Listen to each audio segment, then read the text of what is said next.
Bab 47. Suli sedang memberi makan bubur Su Xiaobei, dan dia tampak setenang biasanya. Dia masih terlihat memesona, dan matanya cerah dan waspada bahkan ketika dia melakukan tugas biasa. Mendengar kata-kata Cai Ziying, dia mengerutkan kening dan menjawab, 2 juta hanya dalam waktu setengah bulan. Dia pikir dia salah dengar karena Sumir selalu mendapat untung. Sumir adalah rencana cadangannya jika dia kehilangan pengaruh dan posisinya di So, O, B, Z. Dan jika itu terjadi, dia harus bergantung pada Sumir untuk mencari nafkah. Bagaimana mereka bisa kehilangan begitu banyak uang? Luo Pingxiang juga terkejut karena dia diyakinkan oleh Cai Ziying dan Suli bahwa bengkel Luo bukanlah ancaman besar.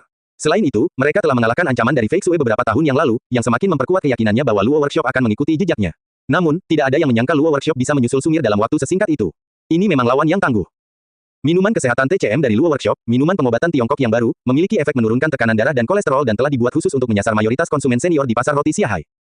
Hal ini menarik segmen pasar tersebut setelah peluncurannya, dan tentu saja, hal ini juga memberikan dorongan pada penjualan roti dan kue-kue mereka, yang secara drastis mempengaruhi penjualan kami karena kami bersaing untuk pasar yang sama. Ini adalah sebuah zero permainan jumlah. Kita mengalami kerugian setiap hari, lupakan untung. Jika kita tidak bisa segera menemukan solusinya, Sumir akan merugi 80 hingga 120 ribu sehari. Cai Ziying sangat cemas, dan dia tidak ingin melibatkan Suli pada awalnya. Asumsi awalnya tentang lokakarya Luo adalah bahwa mereka akan dapat menarik pelanggan untuk sementara waktu karena diskon promosi setelah pembukaan, tetapi mereka tidak akan mempertahankannya. Namun, setelah menilai kinerja mereka, dia menyadari bahwa segala sesuatunya tidak sesederhana yang dia yakini. Mata Suli yang tenang akhirnya menunjukkan sedikit keterkejutan karena pergantian peristiwa telah membuatnya lengah juga. Apakah minuman obat Tiongkok mereka benar-benar enak? Dia bertanya. Cai Ziying mengangguk dan berkata, menurut penelitian saya, setiap konsumen yang mencoba produk tersebut memujinya. Saya bahkan melakukan percobaan dengan seseorang yang menderita tekanan darah tinggi. Saya instruksikan dia untuk meminum minuman tersebut selama beberapa hari dan kemudian melanjutkan ke rumah sakit untuk tes kesehatan. Tes tersebut benar-benar menunjukkan bahwa tekanan darahnya diturunkan. Dia kemudian menghela nafas dan berkata, tidak pernah terlintas dalam pikiran saya bahwa Zhang Dasan memiliki kartu truf di lengan bajunya. Kami terlalu meremehkannya. Lili, apa yang harus kita lakukan sekarang? Apakah kamu sudah sarapan? Suli bertanya. Belum, saya datang langsung untuk melapor setelah bangun, kata Cai Ziying. Suli tidak menunjukkan perubahan ekspresi yang nyata dan bersikap tenang seperti biasanya. Kalau begitu, sarapanlah dulu, katanya. Dia terus memberi makan Su Xiaobei, dan gadis kecil itu bertingkah seperti burung kecil yang lucu dengan mulut terbuka sambil menunggu mama burung memberinya makan. Cai Ziying tidak melanjutkan membahas topik lokakarya Luo tetapi duduk dan menikmati sarapannya. Dia cukup lapar, jadi dia tidak mau berdebat dengan Suli. Kehilangan 2 juta dalam waktu setengah bulan hanyalah peringatan awal tentang apa yang akan terjadi pada Sumir. 2 juta bagi mereka secara pribadi adalah jumlah yang kecil, dan itu tidak menjadi masalah. Sekalipun mereka salah menaruhkan uangnya, paling banyak mereka akan merasa sedikit terganggu hanya untuk beberapa hari saja, dan bukan sesuatu yang akan mencuri perhatian mereka. Ding dong, tiba-tiba, bel pintu berbunyi. Itu ayah, itu pasti dia, Su Xiaobei, yang masih menikmati buburnya, menjadi tampak bersemangat. Bibi Li pergi untuk membukakan pintu, dan itu memang Xiao Luo. Dia mengenakan kemeja putih bersih dengan 2 kancing atas tidak dikancing, membuatnya terlihat kasual dan seksi. Dia berjalan masuk seperti pria sopan yang muncul dari novel fiksi. Ayah, Xiao Luo mendatanginya dan mencubit hidung mungilnya. Dia kemudian duduk, dan Bibi Li telah menyiapkan satu set peralatan untuknya. Dia tidak canggung sama sekali saat dia mengambil roti dan segera menggigitnya. Xiao Luo, di mana temanmu, Zhang Dasan? Cai Ziying bertanya. Xiao Luo berpura-pura tidak sadar dan mengerutkan kening. Dia seharusnya ada di perusahaannya, kurasa. Apakah kamu mencarinya? Dia berkata. Lokakarya Luo-nya telah merambah pangsa pasar Sumir. Seru Cai Ziying. Dia mengatakannya seolah itu adalah penghinaan pribadi padanya dan tidak dapat membayangkan si brengsek itu memiliki kemampuan seperti itu. Benar-benar, Xiao Luo tersenyum dan berkata, saya ingat Anda tidak menganggap serius lokakarya Luo sebelumnya dan bahkan menyatakan bahwa itu pasti akan gagal. Kenapa kamu begitu cemas sekarang? Cai Ziying tersedak karena dia tidak bisa menjelaskan tindakannya di masa lalu, jadi dia duduk di sana dengan wajah memerah. Xiao Luo tidak mengganggunya lagi dan melanjutkan sarapannya. Apa yang kamu lakukan akhir-akhir ini? Aku belum pernah melihatmu di sini saat sarapan. Suli bertanya sambil menatapnya. Tidak ada, aku hanya menjalankan banyak tugas, jawab Xiao Luo. Suli mengangguk dan terus memberi makan Su Xiaobei. Cai Ziying tidak dapat menahan diri lagi dan bertanya, Xiao Luo, berikan saya kontak Zhang Dasan. Aku ingin melihatnya. Dia mungkin tidak ingin melihatmu meskipun kamu menginginkannya. Dan apa yang dapat Anda lakukan jika Anda melihatnya? Tanyakan padanya mengapa dia merebut pangsa pasar Sumir.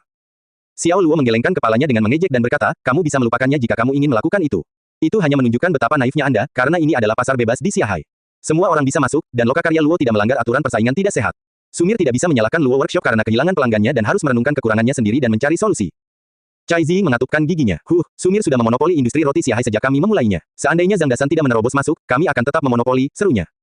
Xiao Luo menoleh padanya untuk memberikan bantahannya. Saat Anda berlayar melawan arus, Anda akan maju atau mundur. Siapa yang tidak maju, dia akan kehilangan posisi. Apakah kamu tidak memahami aturan sederhana seperti itu? Katanya, Sumir memang telah memonopoli pasar Xiaohai selama bertahun-tahun, namun tidak membuat terobosan inovatif apapun. Waktu terus berubah, dan organisasi manapun bisa kehabisan tenaga jika tidak berusaha melakukan perbaikan terus-menerus. Kamu adalah teman Zhang Dasan, dan kamu pasti akan membela dia. Bengkel Luo miliknya menerobos masuk ke Xiaohai dengan paksa dan mencuri pelanggan kami. Ini hanyalah tindakan perampokan yang tercela. Hahaha, Xiao Luo tidak mau berdebat dengannya karena niatnya adalah untuk memeriksa Suli. Ia masih memikirkan waktu untuk berterus terang karena tidak ingin berhadapan langsung dengan Sumir. Harapannya adalah menjalin kemitraan strategis dengan membentuk aliansi antara Luo Workshop dan Sumir. Suli tetap diam sampai dia selesai sarapan. Dia kemudian berbicara setelah menyuruh Bibi Li membersihkan meja. Kak Ying, turunkan semua harga kami ke harga biaya. Dia telah berhasil mengejutkan Xiao Luo hanya dengan satu kalimat karena dia segera mengidentifikasi kelemahan lokakarya Luo dan memanfaatkannya. Xiao Luo telah menempuh perjalanan panjang untuk menghindari perang harga dengan cara apapun, tapi dia mampu menghancurkan semua strateginya dalam sekejap mata. Perang harga, ini adalah kekhawatiran terbesarnya karena Luo Workshop tidak akan pernah bisa menandingi aset Sumir, dan mereka bahkan belum melibatkan Huayao Corporation. Begitu Sumir memulai perang harga, hal ini akan menyulitkan arus kas lokakarya Luo. Lily, apakah kamu yakin ingin memulai perang harga dengan Luo Workshop? Cai Ziying terkejut dan berkata, tetapi produk andalan mereka adalah minuman pengobatan Tiongkok, minuman herbal TCM. Karena minuman itulah pelanggan kami akhirnya membeli roti dan kue kering dari mereka. Sumir tidak bisa meniru minuman seperti itu, lanjutnya. Tidak apa-apa, lakukan saja apa yang aku katakan. Suli berkata dengan acuh tak acuh, sambil merapikan keras Su Xiaobei. Cai Ziying mengangguk, oke, saya akan menelepon kepala penjualan sekarang dan memintanya untuk menurunkan harga kami ke harga biaya. Xiao Luo, sebaliknya, sudah memikirkan solusi balasan. Meskipun produk utama mereka adalah minuman herbal TCM, sebagian besar pendapatan mereka berasal dari roti dan kue kering. Jika Sumir menurunkan harga ke harga pokok, pelanggan hanya akan membeli minuman obat Cina dari Luo Workshop dan yang lainnya dari Sumir. Berdasarkan kondisi keuangan Luo Workshop saat ini belum waktunya untuk melawan Sumir. Bagaimana mereka harus menghadapi tantangan yang akan datang? Sesuai dugaannya, saat Sumir menurunkan harga produknya, pelanggan kembali ke sana. Tentu saja, mereka masih membeli minuman pengobatan Tiongkok dari Luo Workshop, tapi hanya itu. Untuk roti dan kue kering, mereka membelinya dari Sumir. Beberapa media yang waspada telah mendeteksi persaingan antara kedua perusahaan tersebut, dan mereka mulai memberitakan pertarungan memperebutkan pangsa pasar antara Sumir dan Luo Workshop. Mereka akan turun ke jalan dan mewawancarai warga Siahai secara acak untuk mengetahui pendapat mereka tentang pertempuran antara Sumir dan Luo Workshop. Pendapat, tentu saja, kami akan duduk santai dan menikmati pertempuran, kata salah satu pelanggan. Saya netral, biarkan perusahaan-perusahaan besar berjuang, kami akan mendapatkan penawaran terbaik untuk roti dan kue kering, kata pelanggan lainnya. Saya pikir Sumir pada akhirnya akan muncul sebagai pemenang utama. Meskipun lokakarya Luo adalah nama besar di Jiangcheng, kota Siahai adalah kampung halaman Sumir. Sumir memiliki banyak pelanggan setia di sini. Luo Workshop memenangkan hati pelanggan karena minuman pengobatan Tiongkok mereka. Karena Sumir telah menurunkan harga produknya ke harga pokok, lokakarya Luo sudah cukup selesai, komentar seorang yang diwawancarai. Menurut analisis saya, lokakarya Luo pasti akan gagal. Pertama, bengkel Luo tidak bisa menandingi Sumir dalam hal kekuatan ekonomi. Kedua, lokakarya Luo sebenarnya telah mempengaruhi penjualan Huayao Corporation sampai batas tertentu karena minuman obat Tiongkok. Hanya melihat, Huayao Corporation akan segera bergabung dalam pertempuran ini. Terakhir, oh, sudahlah, tidak ada terakhir. Singkatnya, lokakarya Luo sedang menuju kehancuran. Komentar pengamat lain. Ada dua jenis orang yang diwawancarai, mereka yang acuh tak acuh dan mereka yang percaya bahwa lokakarya Luo pasti akan gagal. Xiao tua, apa yang harus kita lakukan sekarang? Istri Anda telah memulai perang harga, dan kami tidak punya peluang untuk menang. Jika kami tidak dapat menemukan solusinya, kami hanya akan menjadi perusahaan minuman. Jika pesaing kami mengetahui hal ini, kami akan menjadi lelucon terbesar di industri ini, kata Zhang Dasan, yang berada di kantor Luo Workshop di Siahai. Melihat bisnis mereka memburuk, dia harus memanggil Xiao Luo untuk meminta bantuan. Xiao Luo mengabaikan lelucon yang tidak menyenangkan itu dan bertanya, apakah daya tarik produk minuman herbal TCM bagi pelanggan kita tinggi? Ya, harganya cukup tinggi, dan hanya itu yang mereka minati. Mereka bahkan tidak mau melihat roti dan kue-kue untuk kedua kalinya. Mereka semua akan membeli minuman dari kami dan pergi ke Sumir untuk membeli roti dan kue-kue. Meskipun minuman kami menghasilkan margin keuntungan yang signifikan, sebagian besar keuntungan kami masih berasal dari makanan yang dipanggang. Jika kita tidak dapat menemukan cara untuk meningkatkan penjualan minuman tersebut, maka hanya dengan menjual minuman obat Tiongkok saja tidak dapat membawa kita keluar dari situasi ini, kata Zhang Dasan. Xiao Luo menatap Zhang Dasan dengan kilatan di matanya. Kalau begitu kita akan mengadakan acara promosi. Siapapun yang membeli makanan panggang senilai $200 atau lebih akan mendapatkan minuman obat Tiongkok sebagai barang gratis. Dia berkata. Oh sial, bagaimana mungkin aku melewatkan trik sederhana seperti itu? Oke, kami akan melakukannya, kata Zhang Dasan, mengakhiri panggilan dan melanjutkan untuk melaksanakan saran Xiao Luo. Saat ini minuman herbal TCM tidak lagi menjadi pusat kompetisi. Sumir telah memulai perang harga roti dan kue kering, dan lokakarya Luo tidak dapat bertahan melawan Sumir karena kekuatan finansialnya yang lebih lemah. Jadi menurunkan harga adalah hal yang mustahil. Kunci untuk mempertahankan pelanggan mereka sekarang adalah minuman itu sendiri, jadi mereka harus memanfaatkan permintaan tersebut. Setelah ide Xiao Luo diluncurkan, orang merasa bahwa membeli dari Luo Workshop adalah pilihan yang lebih baik. Mereka menginginkan minuman pengobatan Tiongkok yang sangat dicari, dan mereka hanya bisa mendapatkannya jika mereka membeli makanan yang dipanggang. Oleh karena itu, lokakarya Luo berakhir dengan pelanggan kembali membanjiri toko retail mereka, sehingga toko retail Sumir relatif kosong. Ketika Xiao Luo pergi ke apartemen Suli untuk sarapan lagi, dia menyadari bahwa tidak hanya Cai Ziying yang ada di sana, tetapi Shen Qingyan juga ada di sana. Dia mengenakan power suit hitam berpotongan tinggi dan mengenakan sepasang sepatu hak tinggi yang dihiasi dengan kristal perak abu-abu. Ketika dia melihat Xiao Luo datang, dia segera melangkah mendekat dan memberinya sindiran. Xiao Luo, temanmu Zhang Dasan sungguh luar biasa. Dia berkata. Apa yang salah? Kenapa kamu marah pagi-pagi sekali? Xiao Luo sudah menebak alasannya, tapi dia berpura-pura tidak bersalah. Apa yang salah? Dia bertanya. Shen Qingyan berdiri dengan tangan terangkat, mereka adalah perusahaan pembuat kue tetapi memutuskan untuk beralih ke industri suplemen kesehatan. Ini sama saja dengan mengambil daging langsung dari mulut harimau. Kenapa dia tidak mati saja? Dia mengejek. Xiao Luo tertawa canggung dan berkata, dia tidak bermaksud mengambil pangsa pasar Huayao Corporation. Itu adalah upaya terakhirnya untuk mengungguli Sumir dalam pertarungan memperebutkan pangsa pasar. Yakinlah, setelah lokakarya Luo selesai, Dasan pasti akan mengembalikan pangsa pasarnya kepada kalian. Saya ingin dia segera berhenti. Shen Qingyan memberitahunya dengan cara yang sangat agresif. Sangat masuk akal jika dia marah karena tindakan Luo Workshop setara dengan merebut kue dari orang yang selalu memilikinya. Xiao Luo mengerutkan kening dan berkata, menurutku dia tidak bisa melakukan itu sekarang. Maka aku tidak akan merasa menyesal untuk memulai perang dari pihakku. Bukan hanya Huayao Corporation saya, tapi Renhe Medicines juga ikut bergabung. Seluruh Siahai akan berdiri bersama untuk menentang lokakarya Luo. Bisakah lokakarya Luo bertahan? Desis Shen Qingyan. Xiao Luo tetap diam dan langsung menuju meja untuk sarapan. Baiklah, biarkan mereka semua bergabung, mari kita lihat siapa pemenangnya. Su Li menatap Xiao Luo dengan dingin. Kamu tidak mau berbicara dengan temanmu, dia berkata. Xiao Luo tersenyum dan berkata, tidak perlu seperti itu. Dasan tahu apa yang harus dilakukan. Dia tahu, Cai Ziying menyeringai. Lokakarya Luo miliknya akan segera menjadi musuh publik nomor 1, sama seperti hewan pengerat. Sebentar lagi, bengkel Luo tidak akan ada lagi di Xiahai, katanya.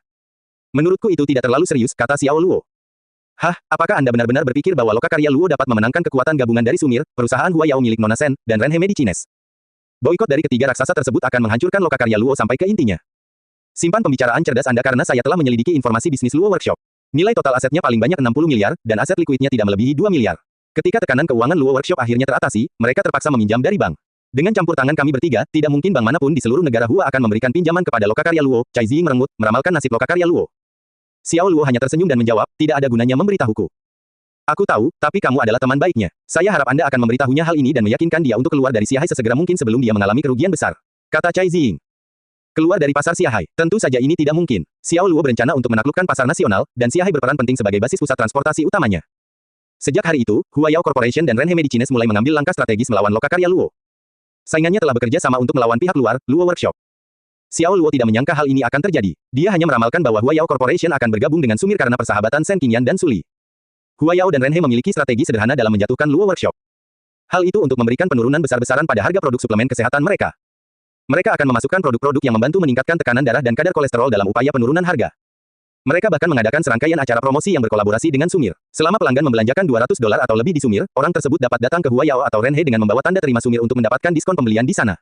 Diskonnya mencapai 90%, yang merupakan tawaran yang sangat murah hati bagi pelanggan. Promosi dari para pesaingnya ini telah membuat minuman kesehatan TCM berbahan dasar pengobatan Tiongkok milik Xiao Luo tidak menarik bagi konsumen. Hua Yao dan Renhe menjual banyak produk suplemen kesehatan yang dapat meningkatkan tekanan darah dan kadar kolesterol. Selain itu, mereka adalah merek terpercaya dan terkenal di industri suplemen kesehatan. Dengan harga yang begitu murah, masyarakat membeli produk kesehatan dari mereka. Karena Luo Workshop kehilangan daya saing minuman kesehatan TCM, penjualannya anjlok dalam semalam. Pada saat yang sama, sebuah media mengungkap berita yang mengejutkan. Ini mengungkap identitas bos Sumir yang sebenarnya, yang selalu berada di belakang layar. Dinyatakan bahwa itu tak lain adalah diva tercinta bangsa, Su Li. Setelah insiden Leak, berita ini dengan cepat menjadi headline berbagai media, dan menjadi topik perbincangan paling hangat. Ya ampun, Su Li memang harta bangsa kita. Tidak hanya dia sudah berada di puncak So, O, B, Z, tapi dia juga merupakan raksasa di bidang perdagangan, komentar seorang penggemar. Saya akhirnya tahu mengapa Nona Su begitu mempesona. Orang sukses seperti dia akan memancarkan kepercayaan diri dari dalam, dan itulah rahasia karismanya yang tak terkalahkan. Kata penggemar lainnya.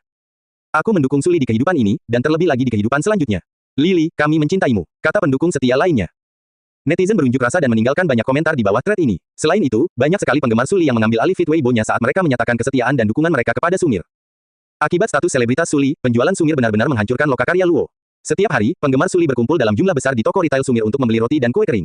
Di sisi lain, toko retail Luo Workshop sebagian besar kosong dan sangat sepi sehingga jumlah pelanggan dapat dihitung dengan jari di satu tangan.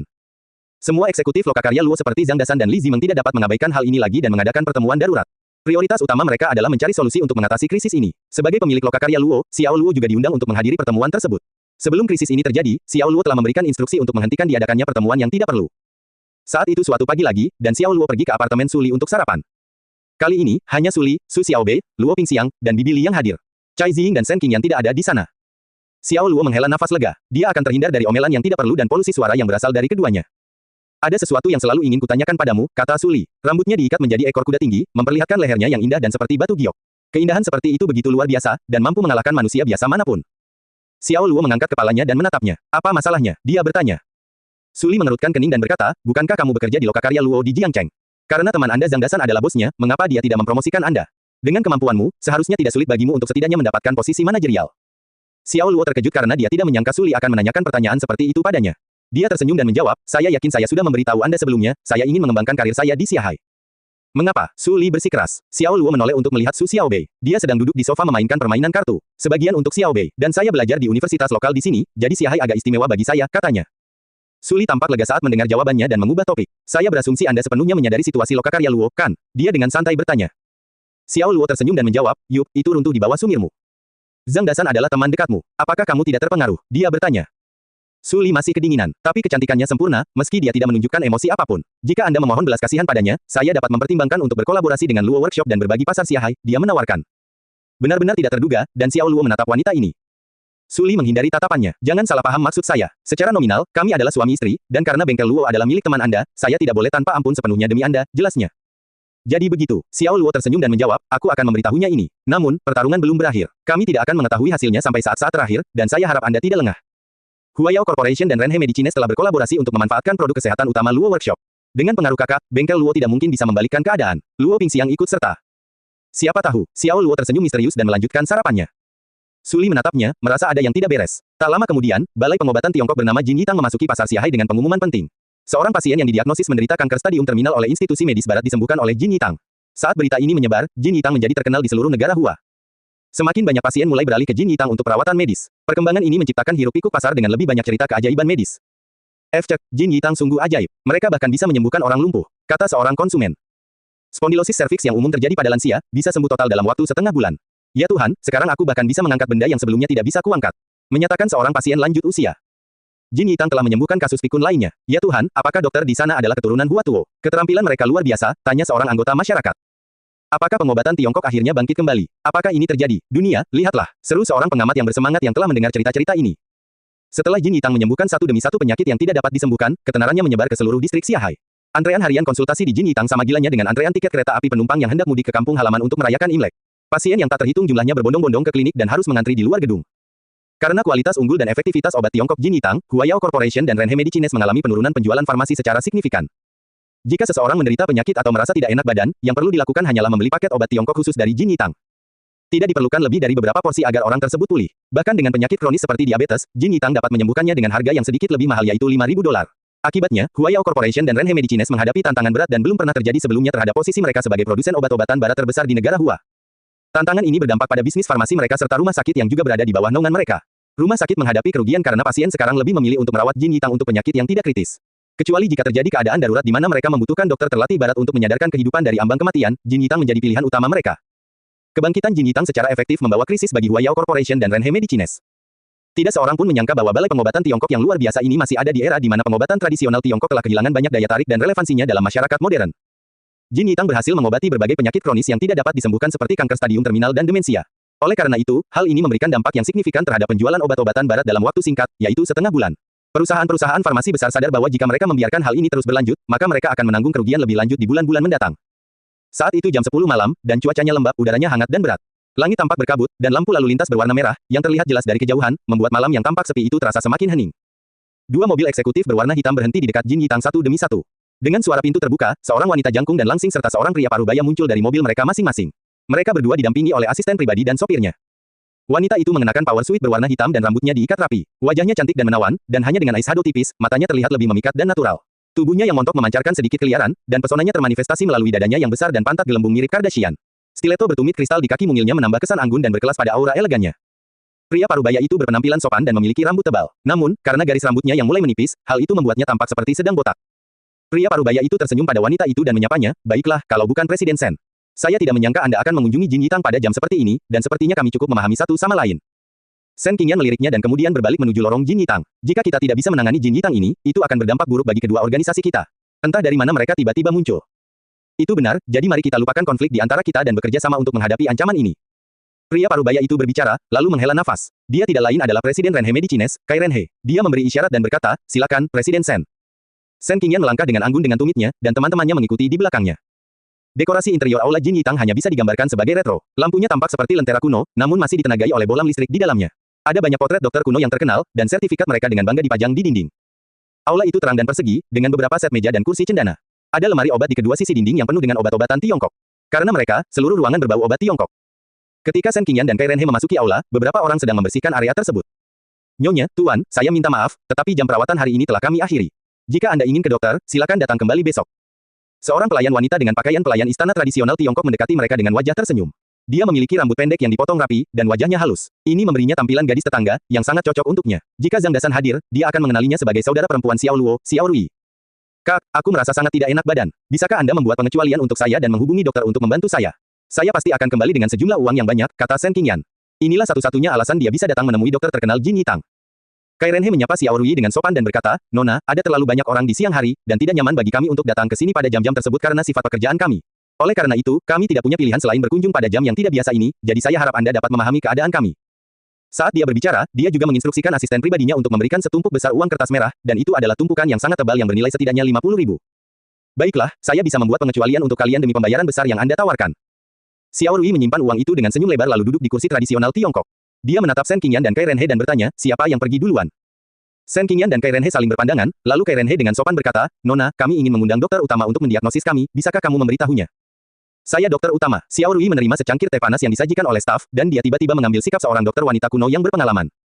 Anda adalah dokter utama. Baik Shen Qingyan dan Kai Renhe tercengang saat mereka mengamati Xiao Rui dengan cermat. Mereka tidak yakin karena mereka tidak percaya bahwa gadis muda seperti itu bisa menjadi dokter luar biasa yang bisa menyembuhkan penyakit apapun. Terlebih lagi, dia hanyalah seorang gadis biasa. Itu di luar dugaan mereka, karena mereka berharap bertemu dengan seorang dokter pria tua berjanggut putih panjang.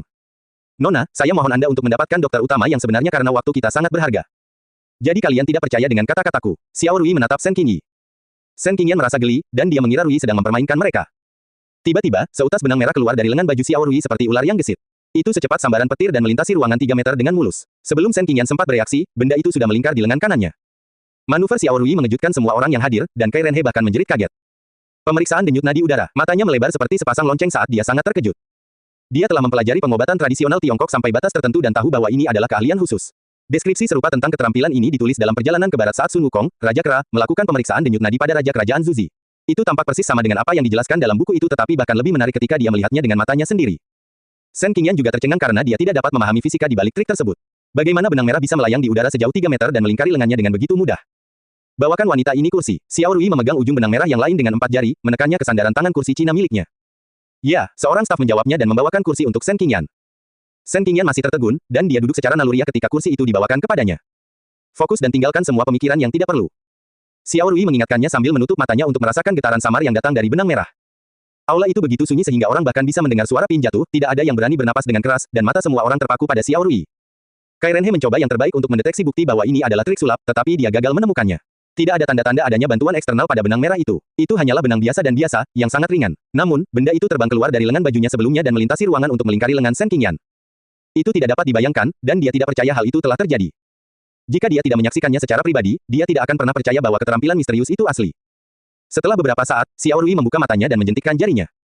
Benang merah itu terlepas secara otomatis dan ditarik kembali ke lengan bajunya dalam waktu cepat. Dia berdiri dan menatap Shen Qingyan dengan serius. Menstruasi Anda biasanya terlambat selama beberapa hari, dan setiap kali Anda mengalaminya, Anda akan mengalami rasa sakit dan ketidaknyamanan yang luar biasa.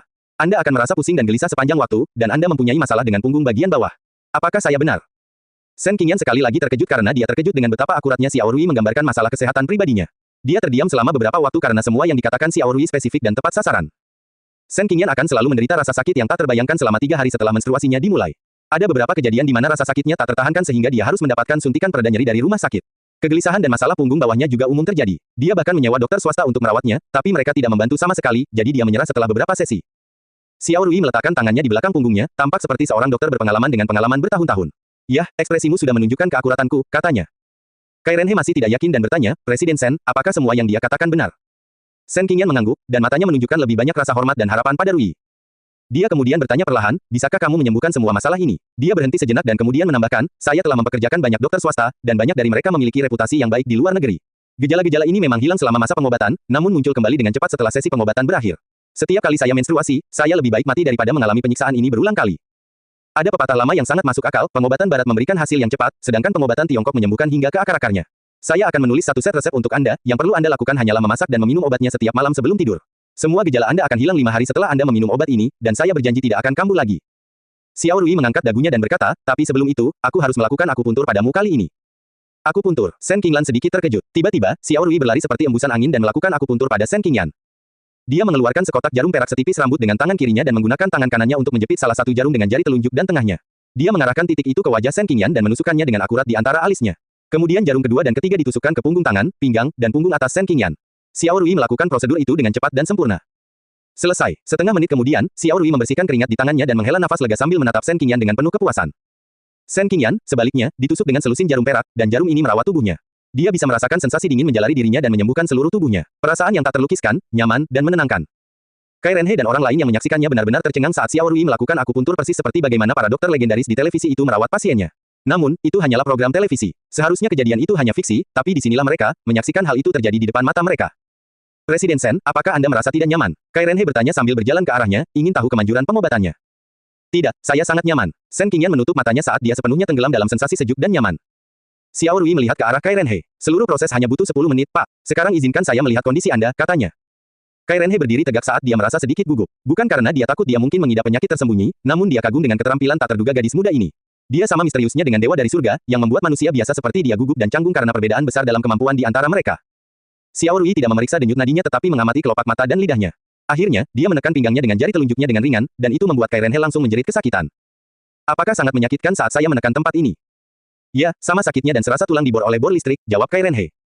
Xiao Rui tersenyum dan berkata, benar, tubuhmu sangat lemah. Dalam istilah pengobatan tradisional Tiongkok disebut defisiensi internal. Anda juga mempunyai masalah dengan penyakit hati yang terlalu berlebihan, sehingga hal ini menyebabkan kebiasaan insomnia Anda dan, sampai batas tertentu, menghalangi Anda untuk tidur nyenyak.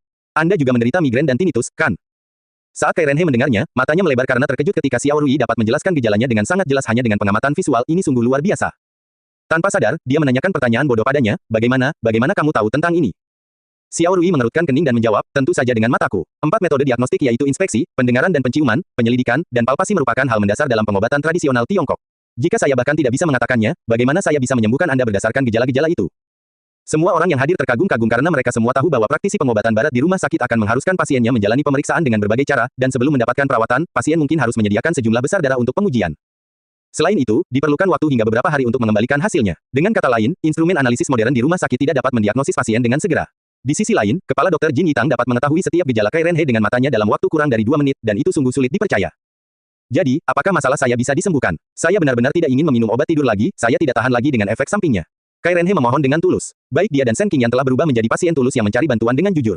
Ironisnya, niat mereka awalnya adalah untuk menegosiasikan masalah bisnis dengan Jin Yitang.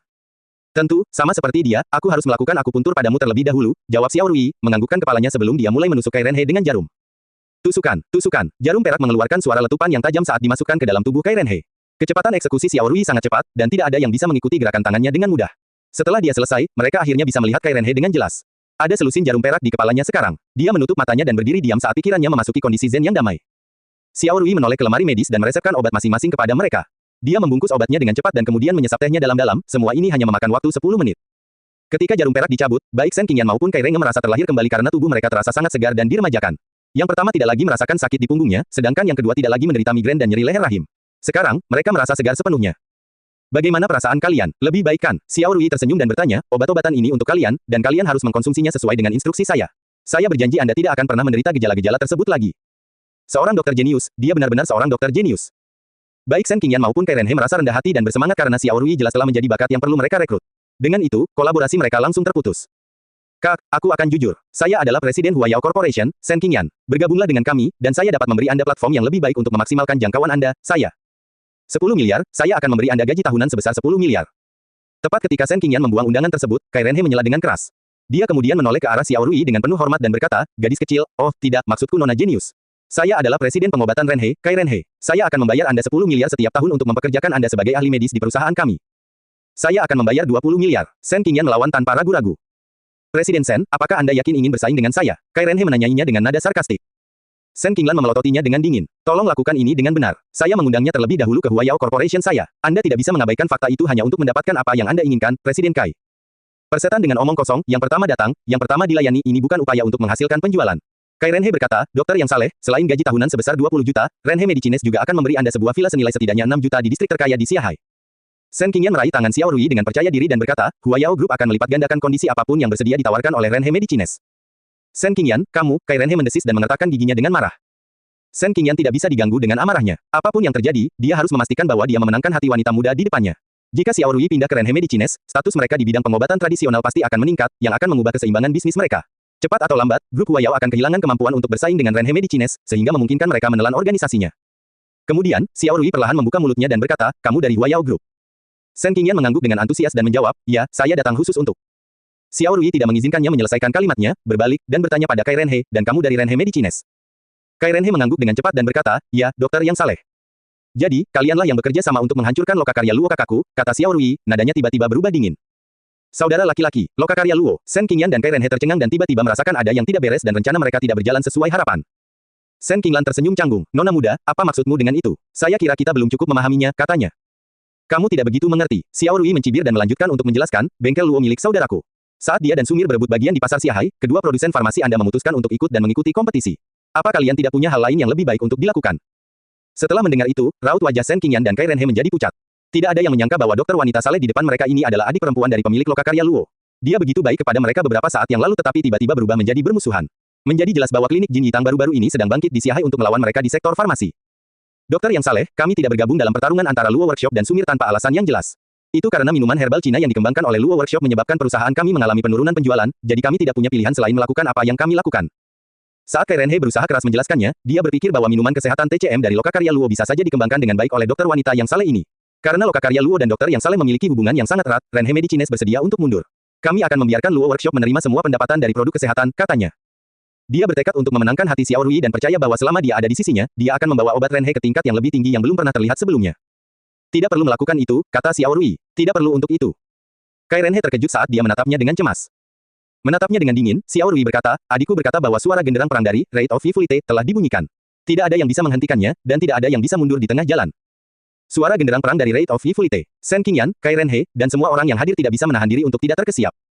Legenda mengatakan bahwa para pejuang di arena Romawi kuno akan mendengar semacam suara ketika mereka bertarung tanpa takut mati, bahkan ketika mereka berada di ambang kematian. Semua pejuang yang mendengarkan suara genderang perang tidak berperang karena kebencian, kemenangan, kekalahan, atau bahkan untuk diri mereka sendiri. Mereka lebih memilih mati daripada membiarkan semangat juang mereka berkurang. Pada saat itu, mereka akan mampu mencapai semacam kekuatan yang jauh melebihi logika dan penjelasan dunia ini. Seolah-olah mereka mengabdikan hidup mereka kepada dewa perang, dan pertempuran berdarah ini adalah upacara peringatan yang hanya akan berakhir dengan kematian. Luo Workshop mencoba melawan Huayao Group dan Renhe Medicines. Dari mana datangnya keberanian seperti ini? Shen Qingyan, serta Kai Renhe, sopirnya, dan sekretarisnya terkejut. Mereka berdiri di sana, menatap kosong ke arah Xiao Rui. Nona muda, apakah klinik Jin Yitang milik kakakmu juga? Shen Qingyan bertanya. Ya, aku mengoperasikannya atas nama kakakku, kata Xiao Rui sambil mengangkat dagunya dengan bangga. Klinik Jin Yitang memang menentang mereka. Shen Qingyan dan Kai Renhe akhirnya mulai memahami apa yang sedang terjadi di sini. Dari sekian banyak kemunculannya, tak heran jika klinik Jin Yitang kini telah masuk dan memantapkan dirinya di Xiahai. Itu karena lokakarya Luo sedang bersiap untuk memberikan perlawanan kepada mereka.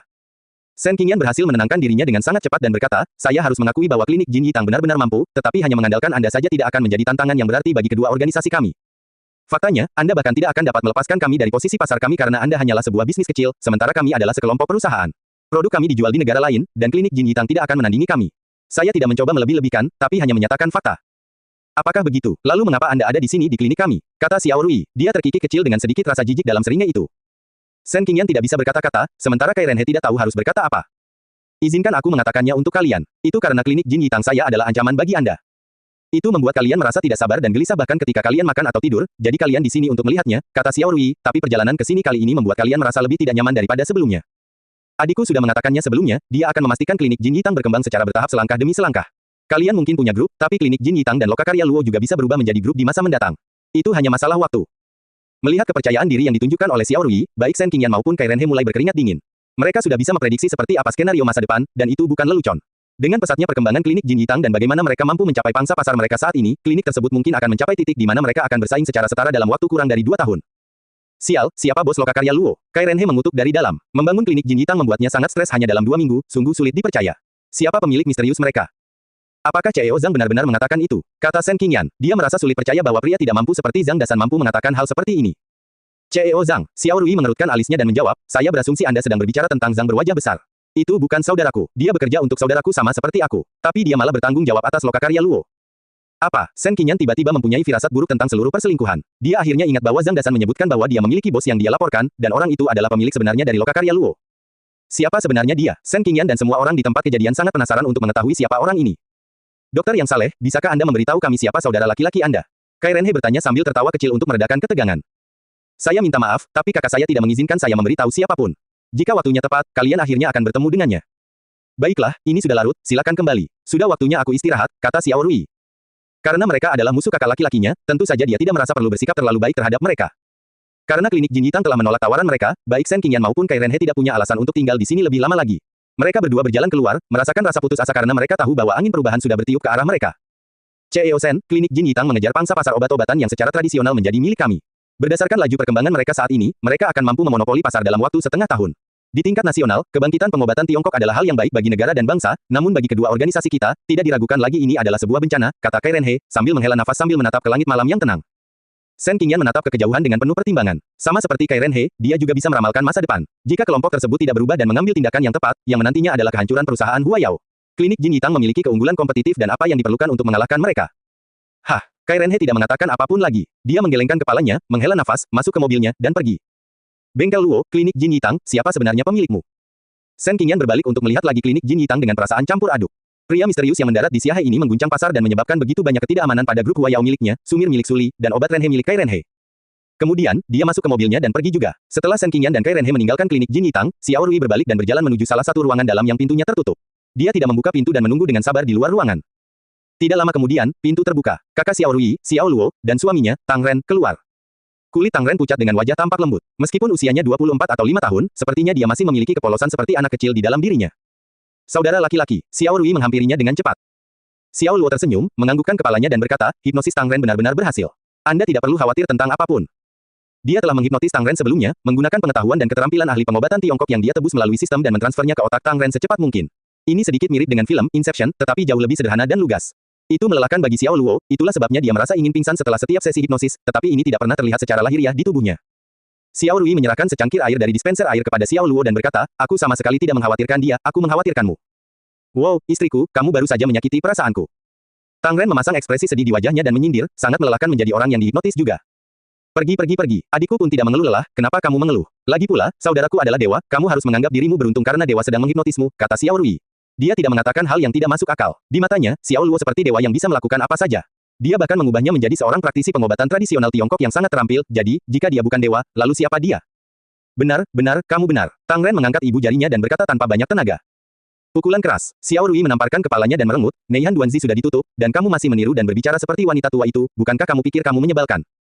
Istriku, aku seorang Duan Yu. Sekali Duan Yu, selalu Duan Yu, itu semacam agama, Didi, kata Tang Ren. Didi, kepalamu yang berdarah, kata Xiao Rui, lalu mulai meninju dan menendangnya untuk memberi pemahaman pada kepalanya. Xiao Luo berada di sudut sambil meminum airnya dan perlahan-lahan sadar kembali. Fakta bahwa dia menyuruh adik perempuan dan ipar laki-lakinya berhenti dari pekerjaan mereka di Jiangcheng dan pindah ke Xiahe, bisa dibilang egois, tapi dia tahu dia bisa mempercayai mereka. Dia tidak bisa begitu saja menghipnotis dan mentransfer pengetahuan dan keterampilan seorang ahli pengobatan Tiongkok kepada siapapun. Meskipun Xiao Rui dan Tang Ren mungkin tidak selalu peka terhadap kebutuhannya, tidak mungkin mereka membocorkan apapun yang tidak boleh diungkapkan. Bahkan jika Zhang Dasan bertanya, dia yakin Xiao Rui hanya akan mengaum dan berkata, adikmu mempelajari semuanya sendiri. Melihat bagaimana mereka berdua bertengkar, yang satu ingin memukul, dan yang lain ingin menerima pukulan, Xiao Luo tertawa dan berkata, baiklah, ini sudah larut. Sudah waktunya bagi saya untuk kembali. Jaga klinik Jin Yitang. Selain itu, Anda dapat menerima beberapa murid untuk mengantisipasi perluasan gerai kami di masa depan. Tapi ingat ini, itu harus seseorang yang dapat dipercaya.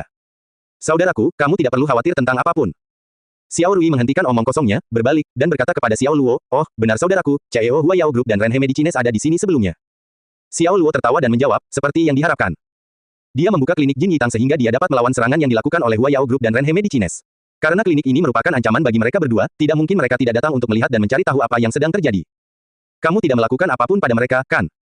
Xiao Luo khawatir Xiao Rui akan melakukan sesuatu pada mereka karena 9 jarum yang dia berikan padanya dapat menyembuhkan dan melukai. Tidak, saya bahkan mengobati sakit kronis yang dialami tubuh mereka selama beberapa tahun.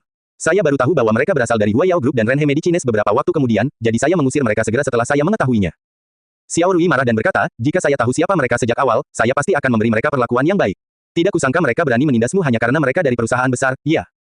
Xiao Luo terkekeh. Baiklah, berhentilah bersikap kekanak-kanakan. Apa yang Anda maksud dengan pengganggu? Saya tidak merasa seperti itu sama sekali.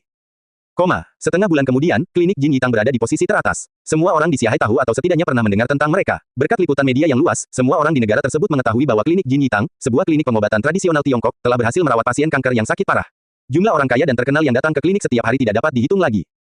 Berkat pengaruh Jin Yitang, kebanyakan orang memilih untuk menghabiskan waktu di lokakarya Luo daripada di Sumir. Orang-orang percaya pada dukungan selebriti, tapi itu tidak bisa dibandingkan dengan dokter yang bisa mengobati penyakit yang tidak bisa disembuhkan. Dalam kaitannya dengan kesehatan dan kebugaran, efek selebriti memiliki pengaruh yang jauh lebih kecil, terutama ketika Jin Yitang mempublikasikan berita bahwa Luo Workshop tergabung dalam organisasi yang sama dengan mereka. Trotoar di luar gerai lokakarya Luo menjadi sama sibuknya dengan pasar. Penjualan harian mereka mencapai ketinggian yang belum pernah terjadi sebelumnya dan terus meningkat setiap hari. Menjadi anggota organisasi yang sama dengan klinik Jin Yitang apa artinya ini? Itu berarti kue dan roti Luo Workshop berkualitas baik, dan siapa tahu mungkin ada obat tradisional di dalam kue mereka. Konsumen secara alami menghubungkan garis putus-putus dan berasumsi bahwa mereka memiliki peluang untuk hidup lebih lama jika mengonsumsi kue-kue tersebut. Cai Ziying panik. Meskipun dia menyembunyikannya dengan baik, Su Li sedikit gemetar. Apa yang dilakukan Luo Workshop jauh melebihi ekspektasinya. Tidak ada yang menyangka bahwa Jin Yitang akan muncul secara tiba-tiba. Klinik tersebut juga menyebabkan Shen Qingyan dan Kai Renhe mengalami semacam kepanikan yang belum pernah mereka alami sebelumnya, dan memiliki efek langsung dan nyata pada kemampuan bengkel Luo untuk menekan operasi sumirnya. Lili, sumir kita sudah merugi selama beberapa waktu sekarang. Jika keadaan terus berlanjut, pada pertengahan bulan depan, kerugian kita akan melebihi lebih dari 10 juta dolar, kata Cai Ziying, tampak seperti ayam jago yang kalah. Dia sudah mengakui kekalahan kepada bos lokakarya Luo yang terlalu tangguh. Dengan satu klinik Jin Yitang saja, dia mengguncang 2 produsen obat terbesar di Xiahe, membuat mereka gemetar ketakutan, dan menyebabkan sumir mereka berada dalam kekacauan total. 10 juta, yang banyak. Su Li mengerutkan alisnya. 10 juta mungkin tidak berarti apa-apa baginya, namun dampak yang akan terjadi sangat mengerikan. Sewa toko, gaji karyawan, tagihan listrik, biaya bahan baku, dan masih banyak lagi. Meski Sumir tidak mendapat untung sama sekali, kami tetap harus membayar semua itu. Departemen Keuangan sudah membuat laporan rincian, keluh Chai Ziying, mengeluarkan dokumen dari tasnya dan menyerahkannya kepada Suli. Suli melihat sekilas laporan itu dan tidak menemukan ada yang salah dengan perhitungannya. Sumir memang merugi sekitar 200.000 dolar setiap hari. Setelah menutup dokumen, dia berkata, atur agar saya bertemu dengan bos lokakarya Luo.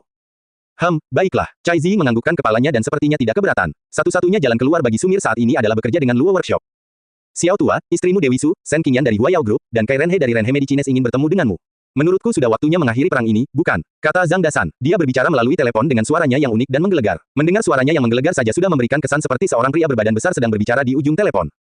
Xiao Luo tidak melakukan apapun sore itu dan sedang menonton televisi di sofanya. Dia merasa agak aneh mendengar ini dari Zhang Dasan. Dia sudah tahu hari ini akan tiba, tapi dia mengira hari ini akan datang lebih lambat daripada lebih cepat. Dia berpikir sebentar, lalu berkata, atasi sendiri. Saya tidak bisa melakukan itu, olahraga lama. Mereka telah menyebutkan bahwa mereka ingin bertemu dengan pemilik sebenarnya dari lokakarya Luo. Saya hanya juru bicara Anda, jadi saya tidak memenuhi syarat untuk melakukan itu, kata Zhang Dasan. Petik 2, petik 2. Xiao Luo tidak berkata apa-apa. Dia awalnya berpikir akan lebih baik menghindari masalah, tapi sekarang sepertinya dia tidak bisa lagi menghindarinya. Sial, apakah kamu akan bertemu mereka atau tidak? Tidak bisakah kamu memberiku jawaban yang lugas? Zhang Dasan mengoceh. Aku akan menemui mereka. Baiklah, hari ini jam 3 sore, di ruang VIP lokakarya Luo. Jangan terlambat. Oke, Xiao Luo menganggukkan kepalanya dan mengakhiri panggilan. Suli memasuki apartemennya 10 menit kemudian. Dia masuk dengan memasukkan kode sandi tanpa mengetuk pintu seperti biasa. Dia mengenakan rok benang hitam yang memberinya penampilan sopan dan cantik. Dengan pinggangnya yang ramping dan langkahnya yang ringan dan anggun, kecantikan wanita ini selalu cukup untuk membuat seseorang takjub. Kupikir kamu tidak ada di dalam, suara Suli terdengar ringan. Dia berjalan menuju sofa. Saya kebetulan punya waktu luang sekarang. Xiao Luo menuangkan secangkir teh untuknya, ada apa? Mengapa kamu mencariku? Tidak bisakah aku mencarimu tanpa alasan apapun? Suli mengangkat kepalanya dan menatap wajah Xiao Luo dengan mata sebening air. Xiao Luo tertegun, tapi tersenyum dan berkata, tentu saja bisa. Suli menyesap tehnya dan berhenti sejenak sebelum berkata, Sumirku kalah dari lokakarya Luo. Berita tentang kedua organisasi ini menjadi berita utama. Aku tidak tahu apakah aku menginginkannya seperti ini, kata Xiao Luo sambil menganggukkan kepalanya. Suli bertingkah seperti gadis muda yang merengek pada pacarnya. Selain semua ini, apakah ada hal lain yang ingin kamu katakan kepadaku? Dia berkata. Xiao Luo menggelengkan kepalanya dan menjawab, saya tidak tahu harus berkata apa lagi. Lupakan. Suli mengalihkan pandangan darinya dengan sedikit kekecewaan dan mengganti topik pembicaraan. Saya akan menemui penanggung jawab lokakarya Luo sore ini. Maukah Anda punya waktu untuk membantu saya menjaga Su Xiaobei? Wajah Xiao Luo tampak canggung. Ini, sebenarnya ada yang harus aku urus nanti, ucapnya. Meskipun aku tidak tahu kesibukanmu akhir-akhir ini, tidak apa-apa untuk menjadi sedikit sibuk. Baiklah, aku akan memanggil Sucanya untuk menjaganya, kamu bisa melakukan pekerjaanmu. Baiklah, setelah menyebutkan hal itu, mereka berdua tidak menemukan hal lain untuk dikatakan satu sama lain. Keheningan di dalam apartemen memekakkan telinga, dan Anda hanya bisa mendengar suara yang berasal dari televisi. Suli melirik apa yang ditayangkan di televisi. Itu adalah kisah antara sekelompok hiena dan sekelompok singa yang terjadi di sabana Afrika yang luas. Mereka berdua berada di puncak rantai makanan dan melakukan aktivitasnya secara berkelompok. Program tersebut menunjukkan adegan berdarah para pemburu dan orang yang diburu, dan terbukti bahwa kehidupan di padang rumput sabana yang luas itu kejam dan tak kenal ampun, begitulah kehidupan di bumi. Apakah kamu benar-benar menikmati menonton acara semacam ini? Kata Suli. Dia mencoba memulai percakapan. Saya tidak punya hal lain yang lebih baik untuk dilakukan, jadi saya hanya menyalakannya dan menganggapnya cukup menarik. Hiena ini mungkin terlihat kecil tapi tidak segan-segan mencuri makanan dari mulut singa saat mereka lapar, jawab Xiao Luo sambil duduk di sampingnya, sekitar setengah meter dari satu sama lain. Apakah begitu? Suli mengerutkan alisnya. Meskipun dia berharap untuk menutup jarak antara dia dan Xiao Luo, hal itu sedikit menakutkan baginya dan membuatnya merasa canggung. Momen saat ini adalah contoh yang bagus karena dia telah mencurahkan hati dan jiwanya ke Sumir, yang dia inginkan hanyalah pria ini menghiburnya. Sekarang, karena dia tiba-tiba mengalami tekanan yang begitu besar pada bisnisnya, adalah suatu kebohongan jika mengatakan bahwa dia tidak merasa tertekan karenanya. Itu benar. Lihat, bukankah mereka sedang mencuri mangsa singa sekarang? Xiao Luo akhirnya menemukan topik umum untuk dibicarakan dengannya dan dia tidak akan menyia-nyiakan kesempatan ini. Dia juga yakin dengan firasatnya dan yakin bahwa dia juga menyukainya. Dia tidak tahu bagaimana mengungkapkannya. Jika tidak, ketika dia berada di Libya, mereka tidak akan mengobrol di WeChat hingga tengah malam. Itu adalah momen yang tak terlupakan dan jika dia tidak berada di Libya saat itu tetapi di sini, di apartemen ini, dia yakin dia akan mendobrak pintu apartemennya, berjalan menuju Suli dan memeluknya. Tahukah kamu bagian mangsa mana yang paling suka diserang oleh hiena? Dia bertanya.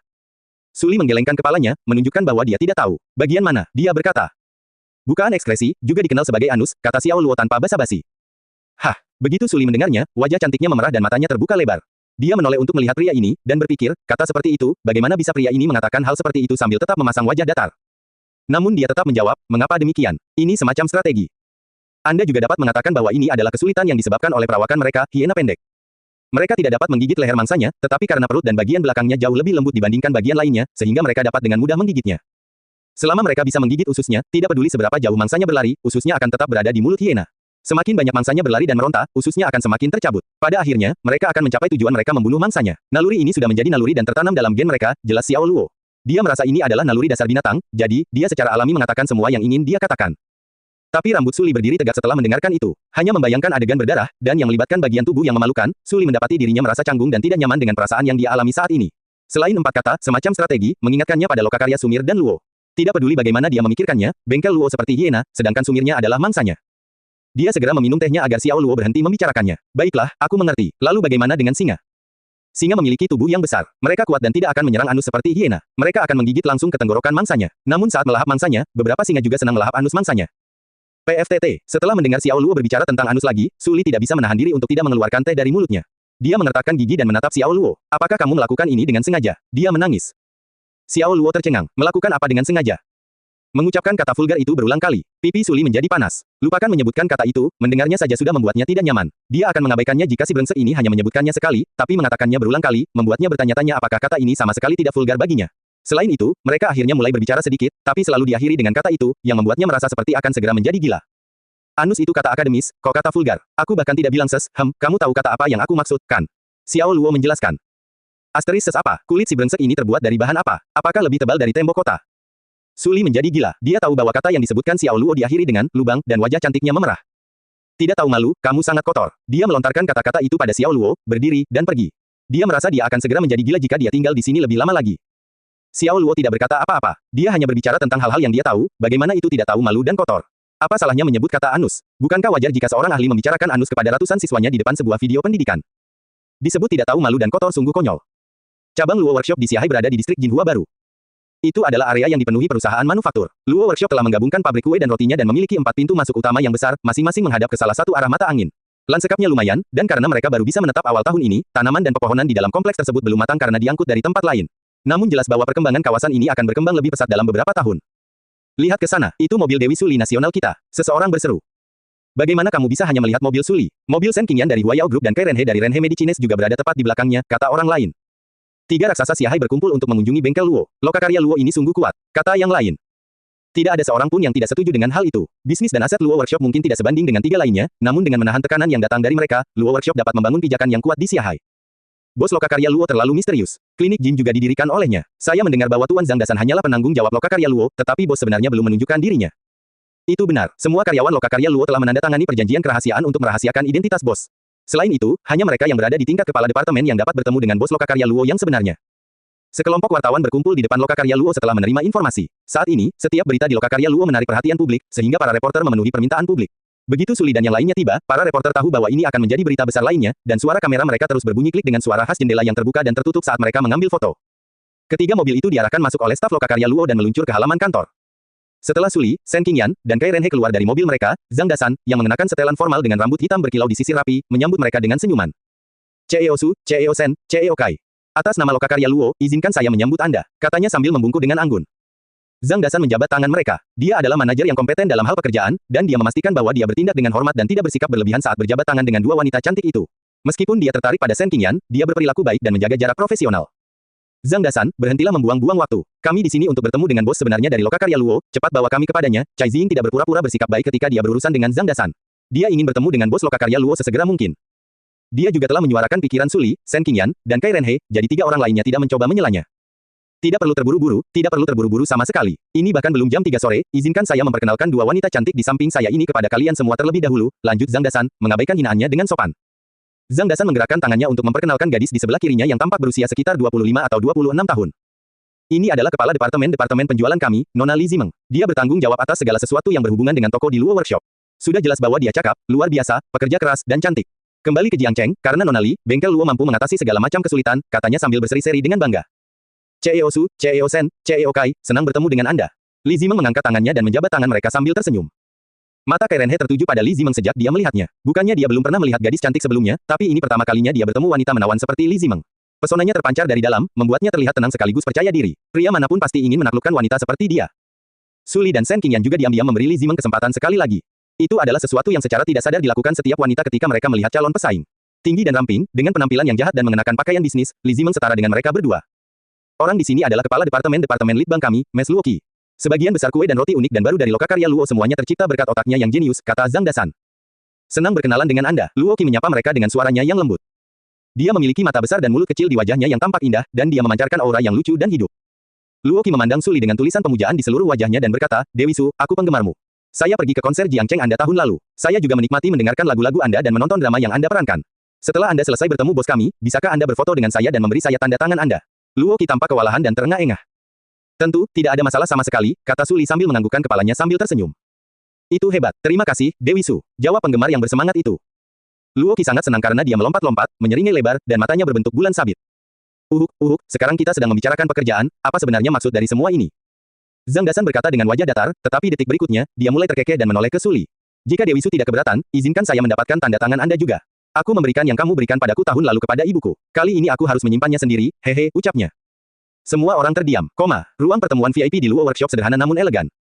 Dekorasinya yang simetris menonjolkan kesan ketenangan, keanggunan, dan kecanggihan, namun tampak megah dan mewah di saat yang bersamaan. Di atasnya ada lampu gantung berbentuk persegi yang mengesankan. Karpet bertekstur menutupi lantai. Sebuah meja konferensi yang terbuat dari kayu solid terletak di tengah ruangan, dengan 9 kursi di setiap sisi dan 2 kursi di kedua ujungnya. Terdapat speakerphone yang diletakkan di atas meja di setiap kursi, bagi siapa saja yang ingin menggunakannya. CEO Zhang, ini sudah jam 3 sore, bolehkah saya tahu kapan bos lokakarya Luo akan tiba? Kai Renhe bukanlah orang yang bisa dengan sabar menunggu dalam waktu lama. Dia biasanya memiliki orang-orang yang menunggunya, dan sekarang dia sedang menunggu orang lain, dia hampir tidak bisa mempertahankan ketenangannya. Jangan terburu-buru, dia akan berada di sini saat dia di sini. Minumlah tehmu, ayo minum teh kita, dan kita bisa melihat pemandangan indah di luar. Ruang pertemuan ini terletak tepat di lantai paling atas, sehingga Anda dapat melihat dengan jelas seluruh taman melalui jendela ini. Pemandangan yang sangat indah, kata Zhang Dasan. Secara lahiriah, dia tampak tenang tetapi di dalam hatinya sangat cemas. Dia berpikir, sial, apa yang dilakukan si tua itu? Saya suruh dia ke sini jam 3 sore, kenapa dia belum datang? Meski Sumir mungkin kalah, bukan berarti kami harus bekerja sama dengan Luo Workshop. Jika Anda bermain-main dengan kami, maka kami lebih suka mengumumkan bahwa Sumir akan ditutup, kata Cai Ziying dengan marah sambil membanting tangannya ke atas meja. Cai, tunggu, kita bisa menang. Oh, maksudku bos lokakarya Luo akan segera tiba. Saya hanya berharap kalian tidak akan terlalu terkejut, kata Zhang Dasan, lalu menahan diri untuk tidak mengatakan hal lain. Terkejut, jangan bilang bos lokakarya Luo adalah pemimpin nasional. Sungguh mengejutkan, ya, Cai Ziying mencibir. Zhang Dasan tersenyum tetapi tidak menanggapi ejekannya. Minumlah tehmu, katanya. Su Li meminum tehnya dengan tenang. Pendiam dan anggun, cerdas, dan cantik, dia tidak terlalu memperhatikan apa yang dikatakan Zhang Dasan. Jika ini berlangsung lebih lama dan melebihi kesabarannya, dia akan pergi tanpa keraguan. Dia memiliki martabat dan harga dirinya. Bukannya Sumir tidak mau kalah. Waktu perlahan berlalu, penantian panjang itu menjadi ujian kesabaran mereka. Li Zimeng dan Luo Qi keluar ruangan untuk menghubungi Xiao Luo, sementara Zhang Dasan tetap di belakang untuk mempertahankan benteng. Dia tampak tenang dan tenang di tempat duduknya. Tapi saat dia melihat wajah Su Li, Shen Qingyan, Kai Renhe, dan Cai Ziying, dia mulai merasa mual dan punggungnya hampir basah oleh keringat. Sepertinya ini sudah jam 15.40.